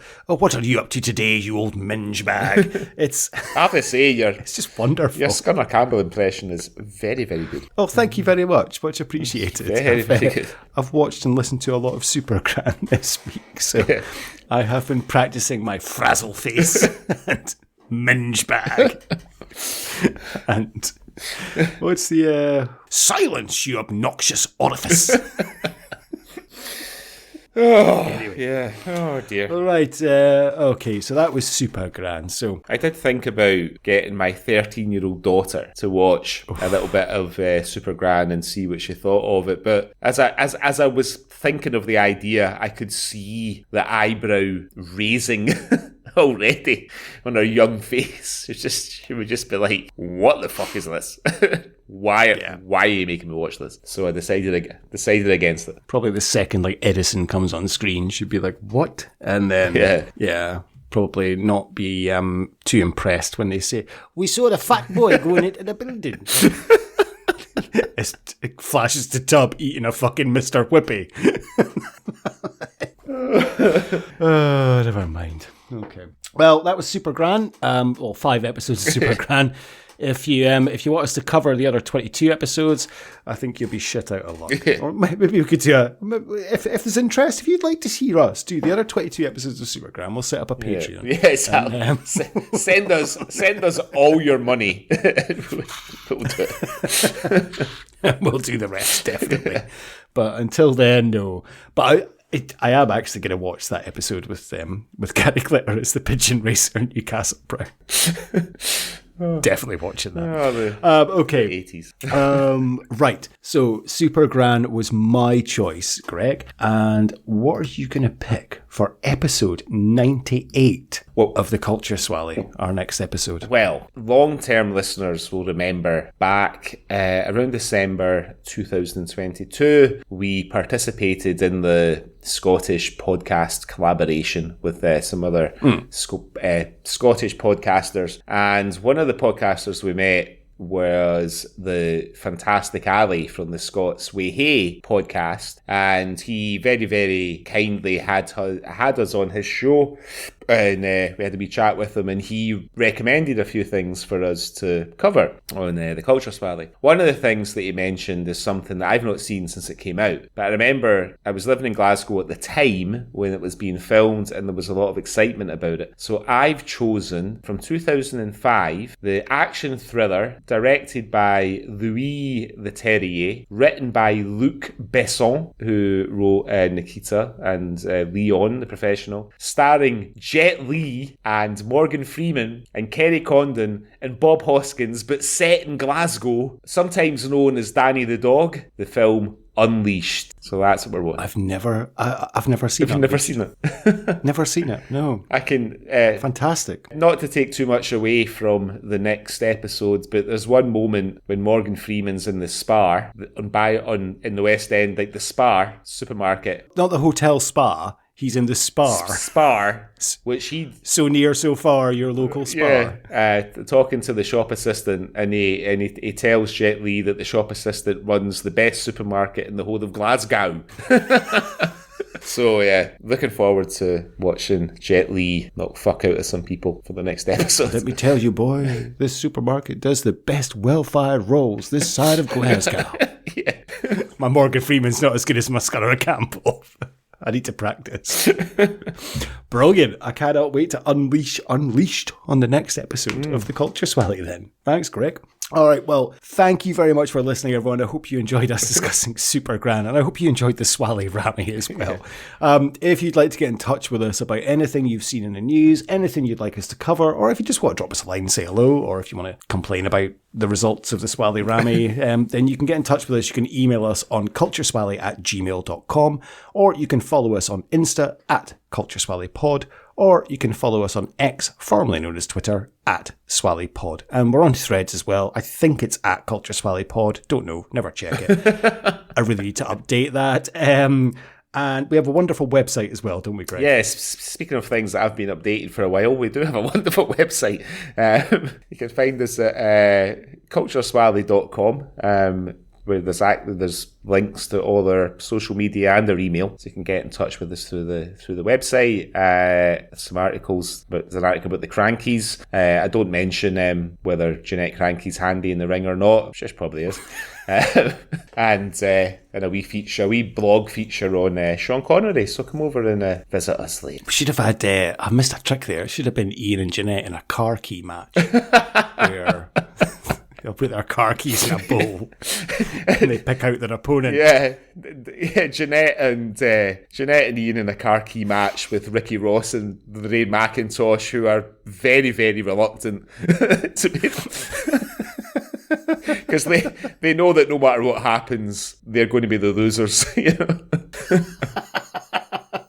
Oh, well, there's an idea for Swally Slam. We'll see what happens there. Right. Oh, wonderful. Okay, well, thank you very much, Greg. Much appreciated. You up to anything else today? No, I don't think so. I'm going to... I've had a few beers while we've been watching...